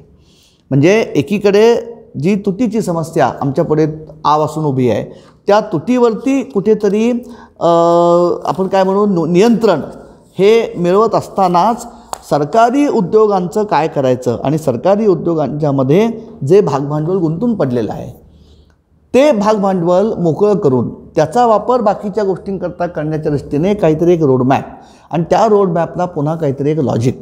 कारण मित्रांनो शेवटी याच्यामध्ये एक आपण गोष्ट लक्षात ठेवूया की निर्गुंतवणुकीकरण ही पळवाट असता कामा नये.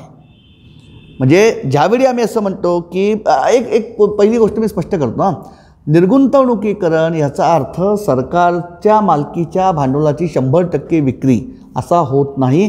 आपल्या देशात आजवर तसा अर्थ आपण घेतलेला पण नाही आहे. आपल्या देशामधल्या डिसइन्व्हेस्टमेंटच्या प्रक्रियेचं जर नेमकं वर्णन करायचं असेल तर त्याला अंशतः खाजगीकरण ही त्याचं अत्यंत नेमकं वर्णन आहे. कारण कुठेही आत्तापर्यंत जे आपण भागभांडवल विक्रीला काढलेलं आहे ते 26% किंवा 49%पर्यंतच आपण भागभांडवल खाजगी क्षेत्राला विकलेलं आहे.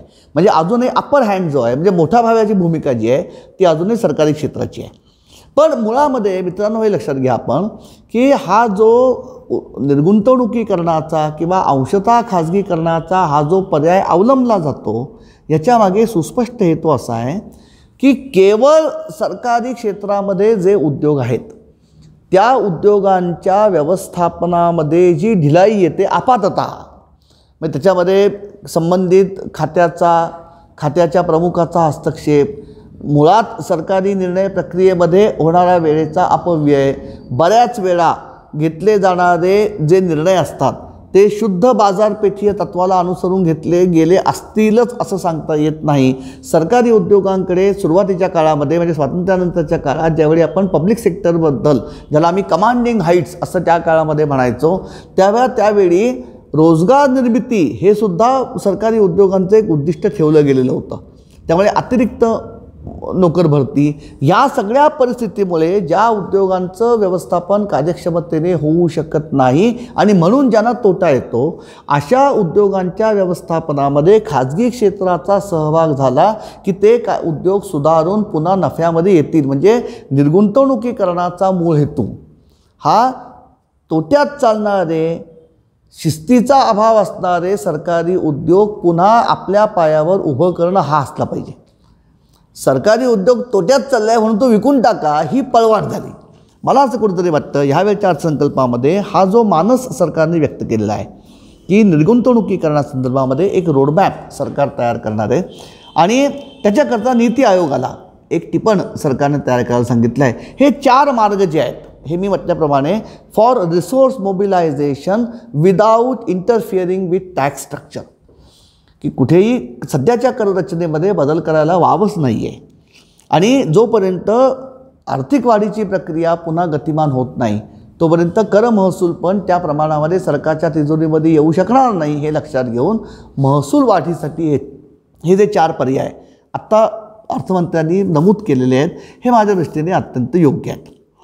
या पार्श्वभूमीवरती जेव्हा आपण आता बजेटकडे बघतो म्हणजे पार्श्वभूमी म्हणजे हे पैलू बघून जेव्हा आपण आता बजेटकडे बघतो तेव्हा पहिली आपल्या गोष्ट अशी लक्षात येईल की जी अपेक्षा सुरुवातीपासून सगळ्यांची होती की यावेळी सगळा भर जो आहे बजेटचा हा प्रामुख्याने सरकारी खर्चावरती आहे आणि म्हणून रस्ते बांधणी मी म्हटल्याप्रमाणे परवडण्यायोग्य घर बांधणी, कोविडसाठी, त्याच्यानंतर शहरांमध्ये 500 शहरांच्यामध्ये शुद्ध पाण्याचा पुरवठा, शहरी वाहतुकीसाठी 18,000 कोटी बस खरेदीसाठी तरतूद, हे सगळे जे उपाय दिसत आहेत की जे ठोकळ उपाय अर्थसंकल्पामध्ये मोठ्या खर्चाचे म्हणून आलेले आहेत.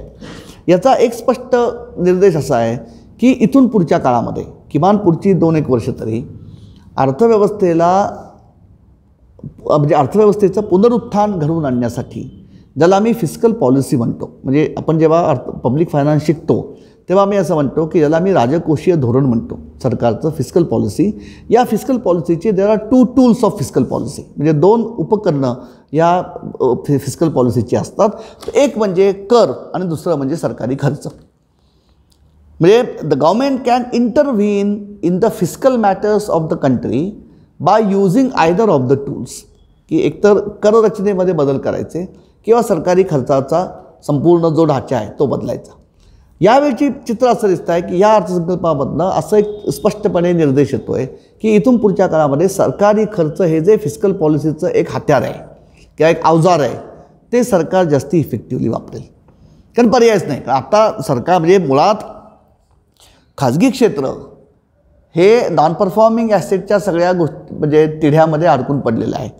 आणि म्हणून एक आणखी जी यावेळची माननीय अर्थमंत्र्यांनी जी घोषणा केलेली आहे की खूप मोठ्या प्रमाणावरती बँकांचं विलिनीकरण एकमेकांमध्ये घडवून असं त्यांनी एक सूचित केलेलं आहे की कुठेतरी अल्टिमेटली देशात 4 किंवा 5च मोठ्या बँका या कार्यरत असतील. ह्या दिशेने एकूण बँकिंग क्षेत्राचा काय प्रवास येत्या काळामध्ये होईल. याच्यामध्ये मला कुठेतरी असं वाटतं की ह्याच्या मुळाशी म्हणजे उदारीकरणानंतर बॅसल 3 सारखे जे आता नवीन नॉर्म्स आलेले आहेत की बँकांच्या भांडवली पाया हा किती असला पाहिजे त्याच्या संदर्भातले नॉर्म्स, या संपूर्ण म्हणजे डिमॉनिटायझेशन, घसरलेला आर्थिक दर आणि परवाचा कोरोना याच्यामुळे बँकांचे जे थकीत कर्ज किंवा बुडीत कर्जांचं वाढलेलं प्रमाण, बुडीत कर्जांचं वाढलेल्या प्रमाणामुळे सरकारी बँकांचा खचलेला भांडवली पाया, या अर्थसंकल्पामध्ये 20,000 कोटी हे बँकांच्या पुनर्भांडवलीकरणासाठी सरकारने तरतूद केलेली आहे. या सगळ्या पार्श्वभूमीच्या चौकटीमध्ये हा बँकांच्या म्हणजे बँकिंग क्षेत्राच्या पुनर्रचनेचा विचार आपल्याला करायला लागतो. मला असं वाटतं की नॉन परफॉर्मिंग ॲसेट किंवा बुडीत कर्जांचा हा जो तिढा आहे हा लवकर सुटणार नसल्यामुळे बँकांचं विलिनीकरण घडवून आणलं की 2 किंवा 3 बँका ज्यावेळी एकत्र येतात तेव्हा साहजिकच त्यांचे ॲसेट्स, त्यांची खाती, त्यांच्या ठेवी हे सगळं एकदम आकाराने मोठं दिसतं आणि त्या ठेवींच्या तुलनेत त्यांच्या थकीत कर्जांचं प्रमाण मॅनेजेबल दिसतं. म्हणजे फार याच्यामागे म्हणजे फार मोठा तर्क एवढाच दिसतो की हा जो नॉन परफॉर्मिंग ॲसेट्सचा जो प्रश्न आहे तो चिवट आहे. आणि आपण जर बघितलं तर म्हणजे आता हा विषय आत्ता निघाला म्हणून मी हा मुद्दा आत्ताच कव्हर करून टाकतो की जी ॲसेट रिकन्स्ट्रक्शन कंपनीची घोषणा, ज्याला आम्ही बॅड बँक असं म्हटलेलं आहे, ही जी अर्थसंकल्पामध्ये आहे, मला असं वाटतं त्याचा संबंध या सगळ्या प्रक्रियेशी आहे की एकीकडे बँकांचं पुनर्भांडवलीकरण करण्यासाठी सरकार अर्थसंकल्पामधनं मदत करत आहे, दुसरीकडे कुठेतरी बँकांचं विलिनीकरण घडवून आणून एक 3 किंवा 4च मोठ्या बँका सार्वजनिक क्षेत्रामध्ये कार्यरत राहतील. म्हणजे यातनं मी म्हटल्याप्रमाणे जे आंतरराष्ट्रीय पातळीवरती बँकांच्या भांडवली पायासंदर्भातले जे नवीन निकष येत आहेत त्यांची पूर्तता करायची, उदारीकरणाच्या किंवा पुनर्रचनेच्या येत्या काळामध्ये परदेशी बँकांची जी स्पर्धा जाणवेल आज ना उद्या, त्या स्पर्धेमध्ये टिकण्यासाठी सक्षम बँका तयार करायच्या.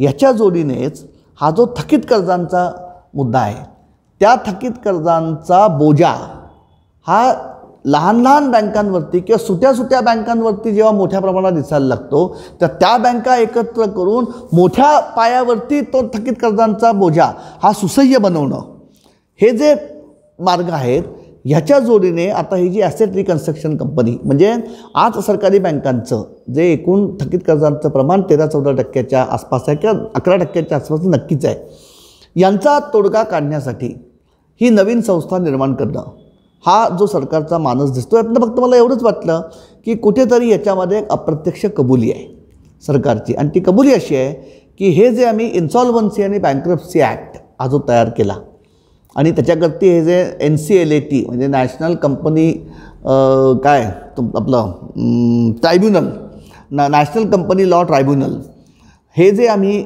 ॲक्टिवेट केलेलं आहे, इथून जरी तो म्हणजे इन्सॉल्वन्सी आणि बँक्रप्सी ॲक्ट आपण आणला, त्याच्याकरता वेगळं म्हणजे यंत्रणा तयार केली, त्याच्याकरता त्या केसेस या फास्ट ट्रॅक कोर्टामध्ये चालण्यासाठी अतिशय मोठ्या प्रमाणावरती न्यायालयीन प्रक्रियेची त्याला जोर देण्याचा प्रयत्न केला, तरीसुद्धा मुळात थकीत कर्जांचा हा जो प्रश्न आहे तो आपल्याला अपेक्षित असणाऱ्या गतीने सुटत नाही आहे. आणि इथे बँकांची जी कोंडी झालेली आहे की थकीत कर्ज बोकांची जी आहेत, तर भांडवली पाया खचलेला आहे. भांडवली पाया खचला आहे त्यामुळे नवीन कर्ज देता येत नाही आहे. नवीन कर्ज देता येत नाही त्यामुळे धंदा होत नाही आहे. धंदा होत नाही आहे त्यामुळे पुन्हा बँकांच्या नफाक्षमतेवरती परिणाम होतो आहे. दुसरीकडे ह्या सगळ्या गोष्टी एकमेकांशी संबंधित आहे मित्रांनो. ज्यावेळी आपण असं म्हणतो आहे की आम्हाला कर्ज स्वस्त पाहिजेत, त्यावेळी एक गोष्टीचा आपल्याला विसर असा पडतो आहे की आम्ही जेव्हा म्हणतो कर्ज स्वस्त व्हायला पाहिजे, कर्ज स्वस्त व्हायला पाहिजे, त्याचवेळी जर आम्हाला कर्ज स्वस्त हवे असतील तर आम्हाला बचतीवरतीसुद्धा कमी दर स्वीकारायची मानसिकता ठेवली पाहिजे. कारण शेवटी बँक ही काही कॉर्पोरेट सोशल रिस्पॉन्सिबिलिटी नाही. बँक ही सुद्धा धंदा करणारी एक व्यावसायिक संस्था आहे आणि ज्याला बँकिंगच्या भाषेमध्ये स्प्रेड म्हणतात. म्हणजे ठेवींवरती बँका जो व्याज देतात तुमच्या माझ्यासारख्या ठेवीदाराला, तो व्याजाचा दर, आणि ज्या दराने कर्ज वाटप बँका करतात तो कर्जाचा दर, ह्याच्यामध्ये तफावत म्हणजे बँकेची प्रॉफिटेबिलिटी आहे, म्हणजे बँकेची नफाप्रदता आहे. आपण ज्यावेळी आग्रह धरतो की अर्थव्यवस्थेला चालना मिळावी, अर्थव्यवस्थेतल्या दुर्बल घटकांना बँकिंगचा सहारा मिळावा, म्हणून कर्ज स्वस्त करा, कर्ज स्वस्त करा, याचा अर्थ जे आमच्या मराठीमध्ये थोडक्यात आपण जसं म्हणतो की आईजीच्या जीवावर बाईजी उदार किंवा परस्पर हलवायच्या घरावर तुळशीपत्र, तसं बँकेच्या नफाप्रदता कमी होऊ दे, आम्हाला कर्ज स्वस्त मिळालं पाहिजे अशी जेव्हा आपण अपेक्षा धरतो तेव्हा त्या चिमटीचा खालची पट्टी जी आहे किंवा व्याजाचे दरसुद्धा कमीच होणार. कारण शेवटी बँक टिकणार, म्हणजे बँक शेवटीच्या धंद्याचा विचार करणारच. त्यामुळे एकीकडे ज्यावेळी आमचा संपूर्ण आज सुदैवाने आमची डेमोग्राफी अशी आहे की जवळपास 55-56% लोक आमचे 35च्या आसपास आहेत, पण हळूहळू मुळात जरी प्रौढ नागरिकांची किंवा ज्येष्ठ नागरिकांचं प्रमाण एकूण लोकसंख्येमध्ये कमी असलं तरी 130 कोटीचा आपला देश असल्यामुळे वृद्ध आणि वयोवृद्ध नागरिकांची संख्या मोठी आहे. असे लोक जे प्रामुख्याने व्याजावरती जगतात त्या समाज घटकाला मग घट्ट्या व्याजदरांचा चटका बसतो. त्यामुळे कुठेतरी आपल्याला बँकांच्या नफाप्रदतेचा जेव्हा आपण विचार करतो आणि त्याचवेळी कर्ज स्वस्त व्हायला पाहिजे अशी मागणी करतो, त्यावेळी कर्ज स्वस्त होणं याचा अर्थ ठेवींवरती सुद्धा व्याजाचे दर कमी मिळणं हा त्याचा अर्थ होतो. आणि ह्याला मर्यादा येतात, कारण हे सुद्धा बँका फार करू शकत नाहीत. कारण ठेवींवरती जर व्याजदर कमी द्यायला लागला तर गुंतवणूकदार पैसे ठेवण्यासाठी अन्य मार्गाचा वापर करतो, मग तो शेअर मार्केटमध्ये जातो आणि ज्याला शेअर मार्केटबद्दल भरोसा वाटत नाही तो जमिनीमध्ये किंवा सोन्यामध्ये पैसा गुंतवतो. म्हणजे आज बँकिंग क्षेत्रापुढे जी आव्हानं आहेत की एकीकडे नॉन परफॉर्मिंग ॲसेट म्हणजे बुडीत कर्जांचा बोजा मोठा आहे, भांडवली पाया खचलेला आहे, त्याचवेळी स्वस्त कर्ज वाटपाचा दाट्य आहे.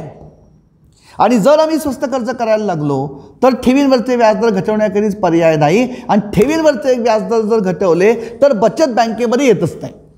म्हणजे बँक चालणं म्हणजे बँक शेवटी कर्ज निर्मिती कशी होते की साधी आपण जे ठेवी ठेवतो त्याच्या आधारावर बँका कर्ज देतात.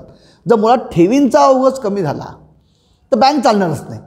हे संपूर्ण जी कोंडी आहे या कोंडीमध्ये आज ज्या बँका थकीत कर्जांच्या समस्येपायी गुरफटलेल्या आहेत त्या बँकांच्या व्यवस्थापनाला जरा मोकळ्या डोक्याने धंदा वाढवण्यासाठी विचार करता यावा.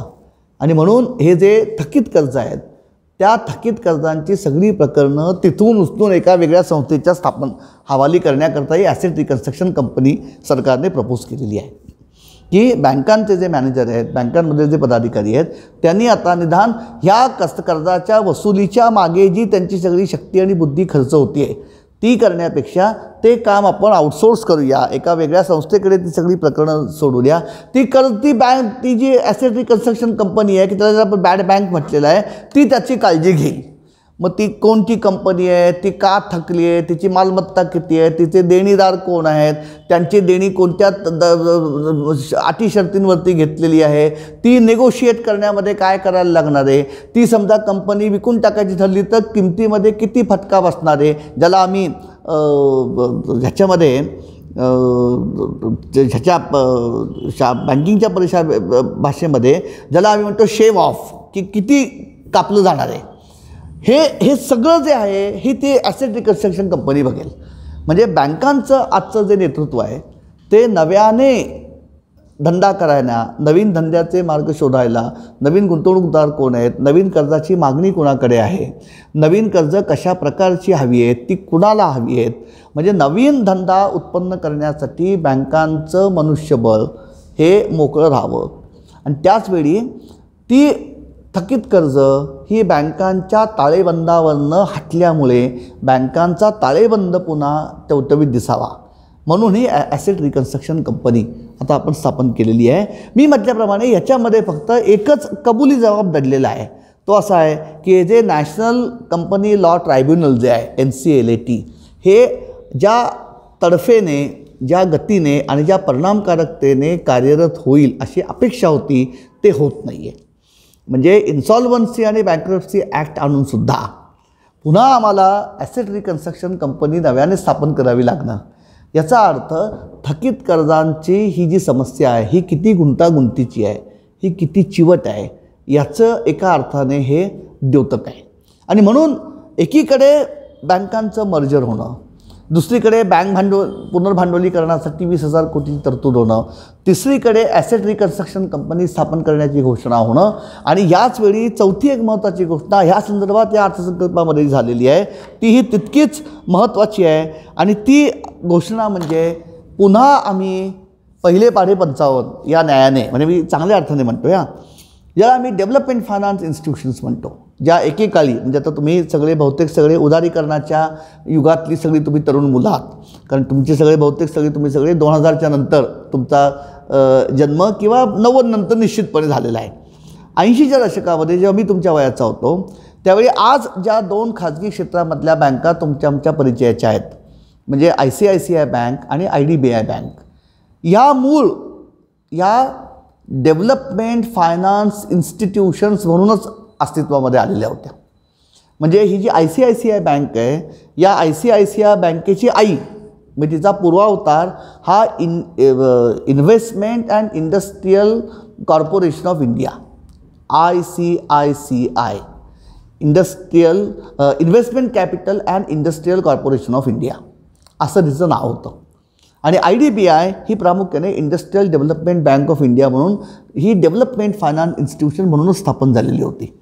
म्हणजे मी ज्या काळामध्ये अर्थशास्त्र शिकत होतो त्यावेळी ICICI म्हणजे industrial credit and investment corporation of India आणि industrial development bank of India या 2 संस्था देशातले जे मोठे उद्योग आहेत या मोठ्या उद्योगांच्या दीर्घकालीन गुंतवणुकीची, आणि जी गुंतवणूक आकाराने मोठी आहे म्हणजे काही हजार कोटीची, काही 100 कोटींची गुंतवणूक, ज्या मोठ्या उद्योगांना दीर्घ पल्ल्याचे भांडवली गुंतवणुकीचे प्रकल्प राबवण्यासाठी जी गुंतवणूक गरजेची आहे, जी गुंतवणूक व्यापारी बँकांना कर्जरूपाने देणं शक्य होत नाही, कारण त्यांच्याकडे ती क्षमता पण नाही आणि त्यांच्याकडे ते कौशल्य पण नाही, अशा उद्योगांची ही कर्जविषयक गरज भागवण्यासाठी ही 2 महाकाय संस्था या गव्हर्नमेंट ऑफ इंडियाने स्थापन केलेल्या होत्या. आणि यांचं उद्दिष्टच मुळी दीर्घ मुदतीचं भरभक्कम आकाराचं भांडवली अर्थसहाय्य हे त्यातल्या त्यात ज्याला आपण म्हणतो नेमस्त दराने मोठ्या उद्योगांना उपलब्ध करून देणं, की ज्याचा रिकव्हरी पिरियड 20-30 वर्ष हा असेल, व्याजाचे दर हे सुसह्य असतील, व्याजाच्या टर्म्स अँड कंडिशन्स या अत्यंत ज्याला आम्ही म्हणजे बॉरोअर फ्रेंडली म्हणतील अशा असतील, अशी उद्योगांची विविक्षित कर्जविषयक गरज भागवण्यासाठीच या संस्था स्थापन झाल्या होत्या. आणि म्हणून कर्ज देणं याच्यापेक्षा सुद्धा विकासाला हातभार लावणं, म्हणजे दीर्घकालीन विकासासाठी जे अर्थसहाय्य आवश्यक आहे ते देणाऱ्या इन्स्टिट्यूट्स म्हणून त्यांना डेव्हलपमेंट फायनान्स इन्स्टिट्यूट्स असंच नाव होतं, त्याला DFI म्हणायचो आपण. पुढच्या काळामध्ये म्हणजे ही साधारणपणे 2002-03च्या आसपासची गोष्ट आहे, त्यावेळी संकल्पना अशी आली की इतके दिवस या पद्धतीने म्हणजे एकीकडे व्यापारी बँका आहेत, सहकारी बँका आहेत, खाजगी पतसंस्था आहेत, थोड्या प्रमाणामध्ये खाजगी बँका आहेत आणि त्याच वेळी आता या डेव्हलपमेंट फायनान्स इन्स्टिट्यूशन्स आहेत. पण 90 नंतर ज्या प्रमाणामध्ये भांडवल बाजार आपल्या देशामध्ये मोठ्या प्रमाणात विकसित झाला आणि शेअर बाजार ही जेव्हा लोकांच्या सर्वसामान्य माणसांच्या अंगवळणी पडणारी जेव्हा संस्था झाली, तेव्हा कुठेतरी असा एक विचार प्रवाह आला की आता या डेव्हलपमेंट फायनान्स इन्स्टिट्यूशन्सचं आयुष्य किंवा संदर्भ हा आता संपलेला आहे. कारण उद्योग त्यांना पाहिजे तेव्हा शेअर बाजारामधनं किंवा आंतरराष्ट्रीय बाजारपेठेमधनं पाहिजे तेवढं कर्ज ते आता उभं करू शकतात. त्यामुळे खास सरकारी निधीमधून तयार झालेल्या सरकारी निधीचा पाठबळ असणाऱ्या ह्या कर्ज वाटप कंपन्यांची आता खऱ्या अर्थाने गरज उरलेली नाही. म्हणून 2002-03च्या आसपास युनिव्हर्सल बँकिंग अशी एक नवीन संकल्पना आपल्याकडे बँकिंग क्षेत्रामध्ये आली.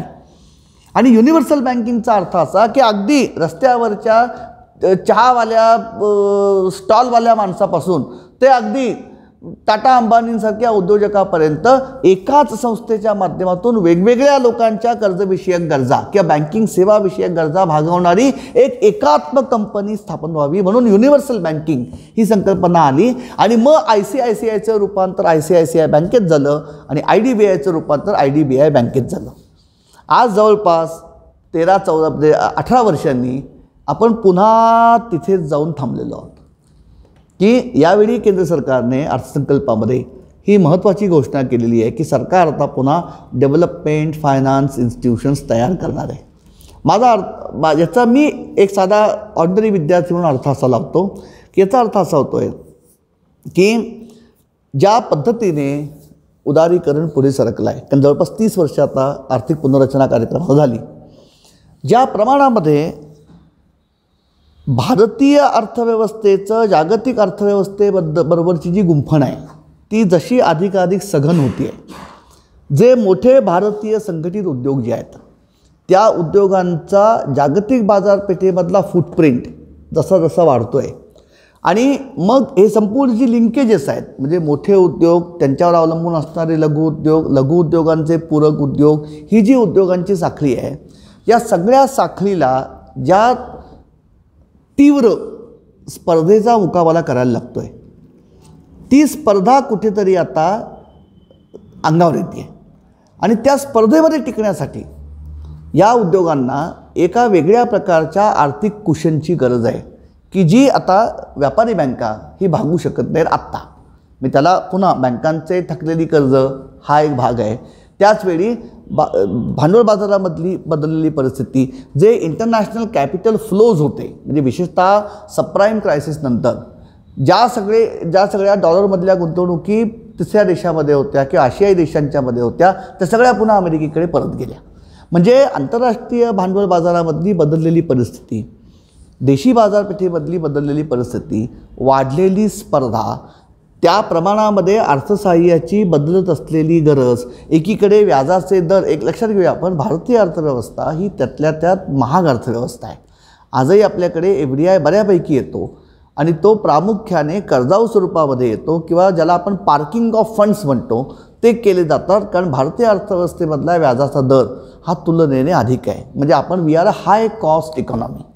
त्यामुळे एकूणच कर्ज, कारण मुळामध्ये भांडवलाचा तुटवडा आहे आपल्या देशामध्ये, अशा परिस्थितीमध्ये ज्या पद्धतीच्या स्पर्धेला आता मोठ्या उद्योगांना तोंड द्यावं लागतं आहे आणि इथून पुढच्या काळामध्ये ज्या प्रकारच्या विस्तार योजना त्यांना राबवाव्या लागतील त्याच्याकरता जी मोठ्या भांडवलाची गरज आहे ती भागवण्यासाठी आता पुन्हा डेव्हलपमेंट फायनान्स इन्स्टिट्यूट्स नावाच्या स्पेशलाइज्ड संस्थात्मक रचनेची गरज भासायला लागते. मला असं वाटतं हा सुद्धा उदारीकरणातला एक नवीन टप्पा आहे किंवा एकूण ज्या पद्धतीने बँकिंग क्षेत्र गेले 30 वर्ष ज्या सगळ्या परिवर्तनाच्या छायेमधनं आलेला आहे त्यासुद्धा वळणावरचा हा नवीन एक टप्पा आहे. आणि म्हणून या अर्थसंकल्पामधल्या या ज्या 5-6 गोष्टी आहेत यांचा एकमेकाशी आंतरिक संबंध आहे की एकीकडे ॲसेट रिकन्स्ट्रक्शन कंपनी स्थापन होणं, दुसरीकडे डेव्हलपमेंट फायनान्स इन्स्टिट्यूशन्स पुन्हा तयार करण्यासंदर्भात सरकारने घोषणा करणं, तिसरीकडे बँकांच्या पुनर्भांडवलीकरणासाठी अधिक तरतूद करणं, या सगळ्या गोष्टींचा एकमेकाशी आंतरिक संबंध आहे. आणि हे सगळं माझ्या दृष्टीने हे जे चित्र पुन्हा आता जे प्रकर्षाने आलेलं आहे याला तात्कालिक कारण म्हणजे कोविड आहे. पण केवळ कोविड नाही आहे, आपण म्हटल्याप्रमाणे त्याच्या 16 सालापासूनची सगळी आपल्याला नंतरची जी डेव्हलपमेंट आहे ही या संदर्भामध्ये महत्त्वाची ठरते. या परिस्थितीच्या पार्श्वभूमीवरती जेव्हा खूप मोठ्या प्रमाणावरती कॅपिटल एक्सपेंडिचरवरती सरकार भर देतं, कारण आपण जी आकडेवारी बघितली तर माननीय अर्थमंत्र्यांनी सांगितलं की गेल्या वर्षी म्हणजे आता जे वित्तीय वर्ष संपणार आहे या वित्तीय वर्षामध्ये 4,14,000 कोटी रुपयाचा भांडवली खर्च करण्याचं उद्दिष्ट सरकारने ठेवलं होतं. प्रत्यक्षात खर्च झाला आहे 4,39,000 कोटी. आणि जे नवीन वित्तीय वर्ष येणार आहे त्या वित्तीय वर्षामध्ये जवळपास 5.5 लाख कोटीचा सरकारी खर्च म्हणजे भांडवली खर्च सरकारने करण्याचं उद्दिष्ट ठेवलेलं आहे. त्याच्यामध्ये अगदी स्पष्ट असं अर्थशास्त्रीय तर्क आहे की भांडवली खर्च याचा अर्थ ज्या खर्चामधनं मालमत्ता तयार होते अर्थव्यवस्थेमध्ये असा खर्च. सरकार ज्यावेळी 5.5 लाख कोटी रुपये हे भांडवली खर्चासाठी इयरमार्क करत आहे. आज देशाचा एकूण खर्च म्हणजे ज्याला आपण साईज ऑफ द बजेट म्हणतो हा जवळपास 34 लाख कोटीचा आहे.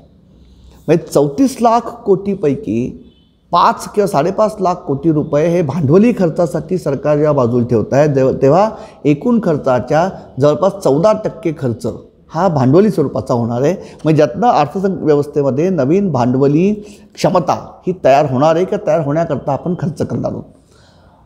त्यातनं रोजगार निर्मिती होईल, त्यातून क्रयशक्ती वाढेल, क्रयशक्ती वाढल्यामुळे मागणी वाढेल, मागणीमुळे बाजारपेठेमध्ये वस्तूंना मागणी तयार झाली की उद्योगांना सिग्नल बनवून पुरवठ्याची चक्र फिरायला लागतील. जी उत्पादन क्षमता आज वापराविना पडलेली आहे ती उत्पादन क्षमता वापरली जाईल. त्या उत्पादन क्षमतेचा वापर सुरू झाला की हळूहळू नवीन उत्पादन क्षमता निर्माण करण्याची गरज होईल. त्यातून भांडवली गुंतवणूक वाढेल आणि अर्थचक्र गती घेईल. हे साधं लॉजिक याच्या मागे आहे. प्रश्न फक्त एवढाच येतो की जो खरा महत्त्वाचा प्रश्न आहे आणि जो एका अर्थाने मग अर्थकारणाच्या कक्षेबाहेर जातो तो असा होतो की जेव्हा एवढ्या मोठ्या भांडवली खर्चाची भूमिका सरकार घेतं तेव्हा तिथे एवढा मोठा खर्च करण्याची सरकारी यंत्रणेची क्षमता आहे का, म्हणजे ज्याला कपॅसिटी ऑफ द स्टेट म्हणतात. म्हणजे हा मुद्दा इसेन्शियली गव्हर्नन्सचा मुद्दा आहे. म्हणजे आपण जर बघितलं आणि या संदर्भामध्ये मित्रांनो तुम्हाला म्हणजे मला माहीत नाही तुम्हाला वेळ होईल का नाही, पण बजेटमध्ये तुम्ही जर आपण बजेट डॉक्युमेंट्स बघितले तर आपल्याला 3 प्रकारचे आकडे दिसतात. म्हणजे मग ती खर्चाची बाजू असो किंवा उत्पन्नाची बाजू असो, बजेट एस्टिमेट, रिवाइज एस्टिमेट आणि ॲक्च्युअल असे 3 आकडे आपल्याला दिसतात. तुम्ही जर बारकाईने बघितलं तर तुमच्या असं लक्षात येईल की बजेट एस्टिमेट आणि रिवाइज एस्टिमेट याच्यामध्ये प्रचंड फरक असतो.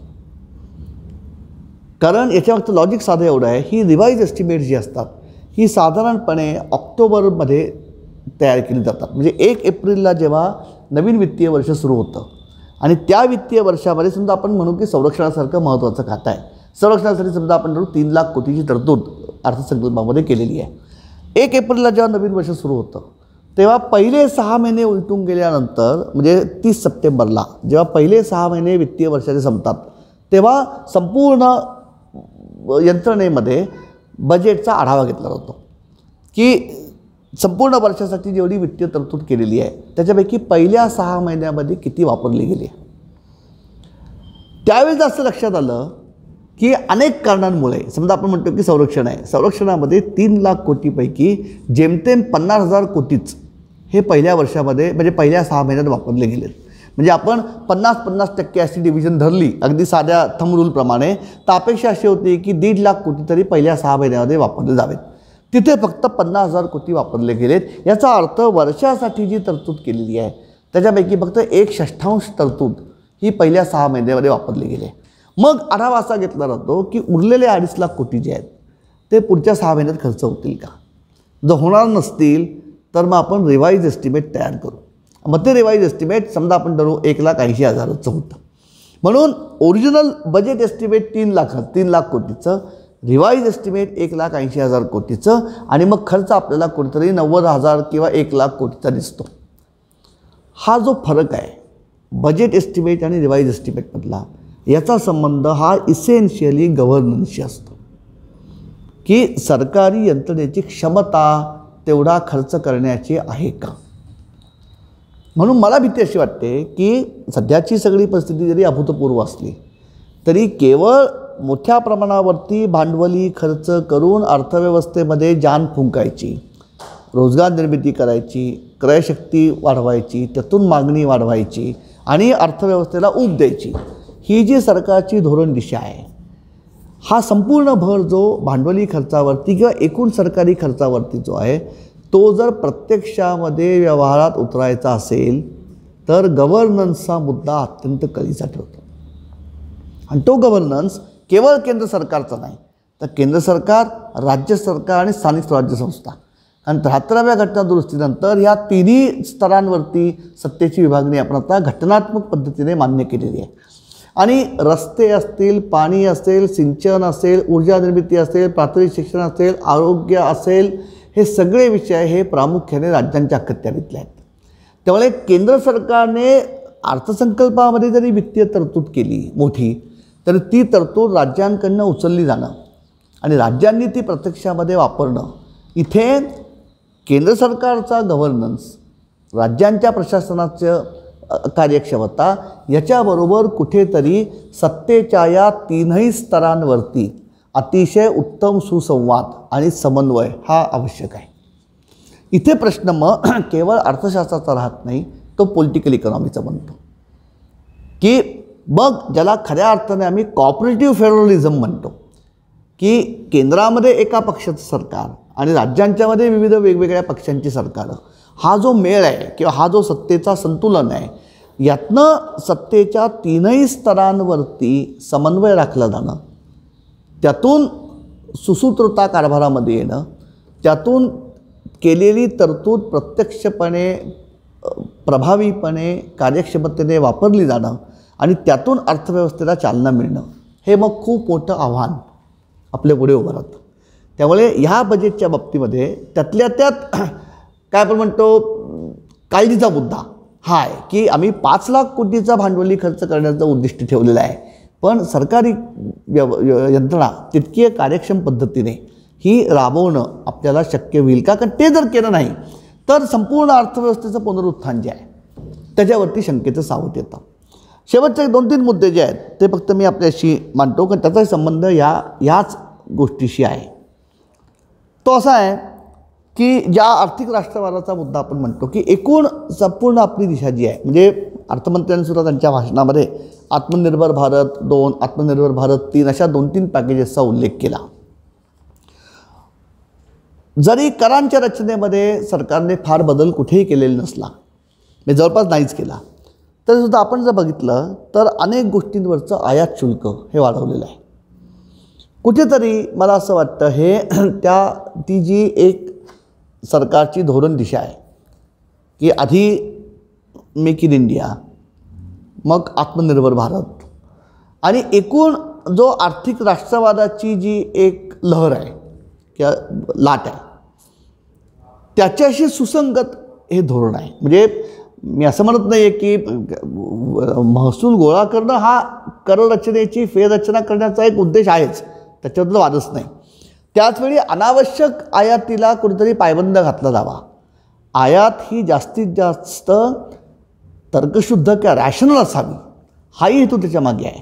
पण ज्या पद्धतीने आयात शुल्क वाढवलेली आहेत एकतर्फी, याचा कुठेतरी मला असं वाटतं हा एकूण जागतिक पातळीवरती जो सगळा बदललेला जो मानस आहे, म्हणजे प्रामुख्याने ट्रम्प यांची जी मनोवृत्ती आहे की जागतिक व्यापार संघटनेला धाब्यावरतीच बसवायचं, म्हणजे सगळ्या देशांच्यामध्ये बहुस्तरीय खुला व्यापार आणि खुल्या व्यापाराची प्रणाली प्रस्थापित व्हावी आणि त्यातून सर्वसाधारण कल्याणाची पातळी उंचावली जावी, या हेतूने 1 जानेवारी 1995ला ज्या जागतिक व्यापार संघटना नावाच्या व्यासपीठाची आपण स्थापना केली, त्या जागतिक व्यापार संघटनेचं व्यासपीठ कुठेतरी इररिलेव्हंट ठरवणं, ही जी एक मानसिकता सगळ्या देशात जगात दिसते आहे. म्हणजे त्याचा पहिला उद्गार हा ट्रम्पनी केला, ते बाहेरच पडले जागतिक बाजार व्यापार संघटनेनं, की मला यांच्यावर विश्वासच नाही, कारण त्यांचा दावा असा होता की जागतिक व्यापार संघटनेचं आजवरचं सगळं कामकाज हे अमेरिकेच्या हिताविरोधात राहिलेलं आहे. तसंच कुठेतरी ही आयात शुल्क वाढवण्याची मला शंका येते, म्हणजे माझा असा दावा नाही आहे की सरकारचा हाच हेतू त्याच्यामागे आहे, पण ज्या पद्धतीने कस्टम्स ड्युटीज वाढवलेल्या आहेत त्याच्यामध्ये कुठेतरी वैचारिक पातळीवरती मेक इन इंडिया, आत्मनिर्भर भारत आणि कस्टम्स ड्युटींची म्हणजे आयात शुल्कांची फेररचना याच्यामध्ये एक आंतरिक संबंध आहे. भीती फक्त एवढीच वाटते की ज्या पद्धतीचं औद्योगिकरणाचं धोरण स्वातंत्र्यानंतर जवळपास 5 दशकं आपण राबवलं, ज्याला आम्ही इम्पोर्ट सबस्टिट्यूशन इंडस्ट्रियलायझेशन म्हणतो, आयात पर्यायी औद्योगिकरण, त्याच मानसिकतेमध्ये आपण पुन्हा जातो आहे का? ही फक्त शंका आहे. म्हणजे मी असं अजिबात म्हणत नाही की ही सगळी पावलं त्या दिशेने पडत आहेत. पण जी म्हणजे उदारीकरणाच्या प्रक्रियेमागे जी भूमिका होती की औद्योगिक विकासासंदर्भात, निर्यातीसंदर्भात, आंतरराष्ट्रीय व्यापारासंदर्भात जी धोरणदृष्टी आपली होती पहिली 50 वर्ष, ती आता कुठेतरी अप्रस्तुत ठरती आहे. म्हणून आपल्याला नवीन उदारीकरण, स्पर्धात्मकता, बाजारपेठीय अर्थकारण, निर्यातीसाठी बऱ्यापैकी म्हणजे आपण जर बघितलं तर मला गंमत फक्त याच्यामध्ये एवढीच वाटली की हा कदाचित अंतर्गत ही आंतरविसंगती आहे. म्हणजे मेक इन इंडियामध्ये ज्या गोष्टी करता रघुराम राजनना त्यांची खुर्चीची किंमत मोजायला लागली की ते फक्त एकच वाक्य बोलले, make in India for India. त्या 2 शब्दामुळे त्यांची खुर्ची गेली की निर्यातोन्मुख धोरण विकासाचं जे चीनने अवलंबलं, ज्याला आपण निर्यात प्रधान पॉलिसी ऑफ डेव्हलपमेंट म्हणजे एक्सपोर्ट ओरिएंटेड ग्रोथ, हे मॉडेल चीनने जे वापरलं त्याचं अनुकरण करण्याची आज योग्य वेळ नाही आहे. आज देशाला, भारतीय अर्थव्यवस्थेला वस्तुनिर्माण उद्योगाचा पाया म्हणून आपण जरूर विकसित करूया, पण बाजारपेठ आपण जागतिक बाजारपेठेवरती लक्ष ठेवण्यापेक्षा त्या विकासाचा भर हा देशी बाजारपेठेवरती असावा. त्यामुळे त्यांनी फक्त 2 शब्दांची जोड मोदींच्या म्हणजे पंतप्रधानांच्या घोषणा दिली की make in India for India.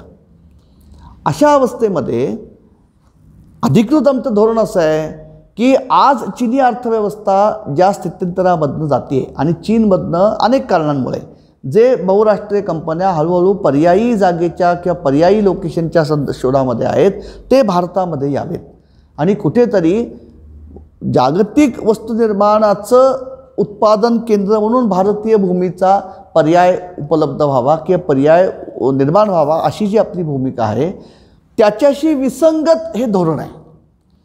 म्हणजे एकीकडे आंतरराष्ट्रीय बाजारपेठेमध्ये, आंतरराष्ट्रीय व्यापारामध्ये, आंतरराष्ट्रीय ज्याला हल्ली हा जो नवीन शब्द आपण वापरतो ग्लोबल व्हॅल्यू चेन्स, या ग्लोबल व्हॅल्यू चेन्समध्ये म्हणजे औद्योगिक मूल्यनिर्मितीची जी जागतिक साखळी आहे तिच्यामध्ये कुठेतरी भारताला अव्वल स्थान मिळावं म्हणून एकीकडे मेक इन इंडियाची घोषणा करायची आणि त्याचवेळी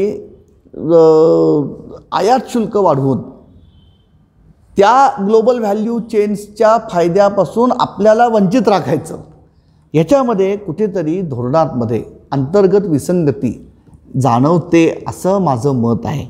कदाचित ही तात्कालिक बाबसुद्धा असू शकेल. मी म्हटल्याप्रमाणे की सध्या एकूणच सगळी परिस्थिती असाधारण असल्यामुळे आणि असाधारण परिस्थितीच्या पार्श्वभूमीवरती हा अर्थसंकल्प मांडला जात असल्यामुळे कदाचित ही तात्कालिक ज्याला आपण ॲनॅमली म्हणतो की एक झाली आहे, विसंगती निर्माण झालेली आहे. कदाचित हा धोरणात्मक दृष्टीचा भाग नसेलही अशी आपण आशा करूया. पण अशा ह्या ज्या काही गोष्टी आहेत की हा अर्थसंकल्प म्हणून मी म्हटल्याप्रमाणे तसा बऱ्यापैकी डिसेंट, चांगलं वस्तुस्थितीचं तारतम्य राखलेला, ज्या परिस्थितीच्या पार्श्वभूमीवरती हे आपण तयार केलं आहे त्याचं प्रतिबिंब त्याच्यामध्ये पडलेला असा जरी असला तरी या 2-3 गोष्टींच्याबद्दल मात्र जर आपल्याला काळजी राखली नाही की एक मुळामध्ये खर्च करण्याची क्षमता सरकारी विभागांची उंचावणं, गव्हर्नन्स, सगळ्या सत्तेच्या पातळ्यांवरती सुसंवाद राखणं आणि त्याचवेळी हा जो एक विसंगतपूर्ण आचरण दिसतं की एकीकडे आत्मनिर्भर भारत, एकीकडे मेक इन इंडिया म्हणायचं आणि दुसरीकडे आयात शुल्कांच्यामध्ये वाढ करत राहायचं, ह्यासारख्या गोष्टींचा व्यवहारातला परिणाम काय होतो त्याच्यावरती या बजेटच्या व्यावहारिक फलश्रुतीची प्रतवारी अवलंबून राहील, जी आपण पुढच्या काळामध्ये बघूया. माझ्या दृष्टीने मला जे वैशिष्ट्य जाणवली किंवा जी मला आपल्याशी बोलाविषयी वाटली या बजेट संदर्भात ती एवढीच होती. काही असतील प्रश्न तुम्हाला तर ते आपण घेऊया. धन्यवाद.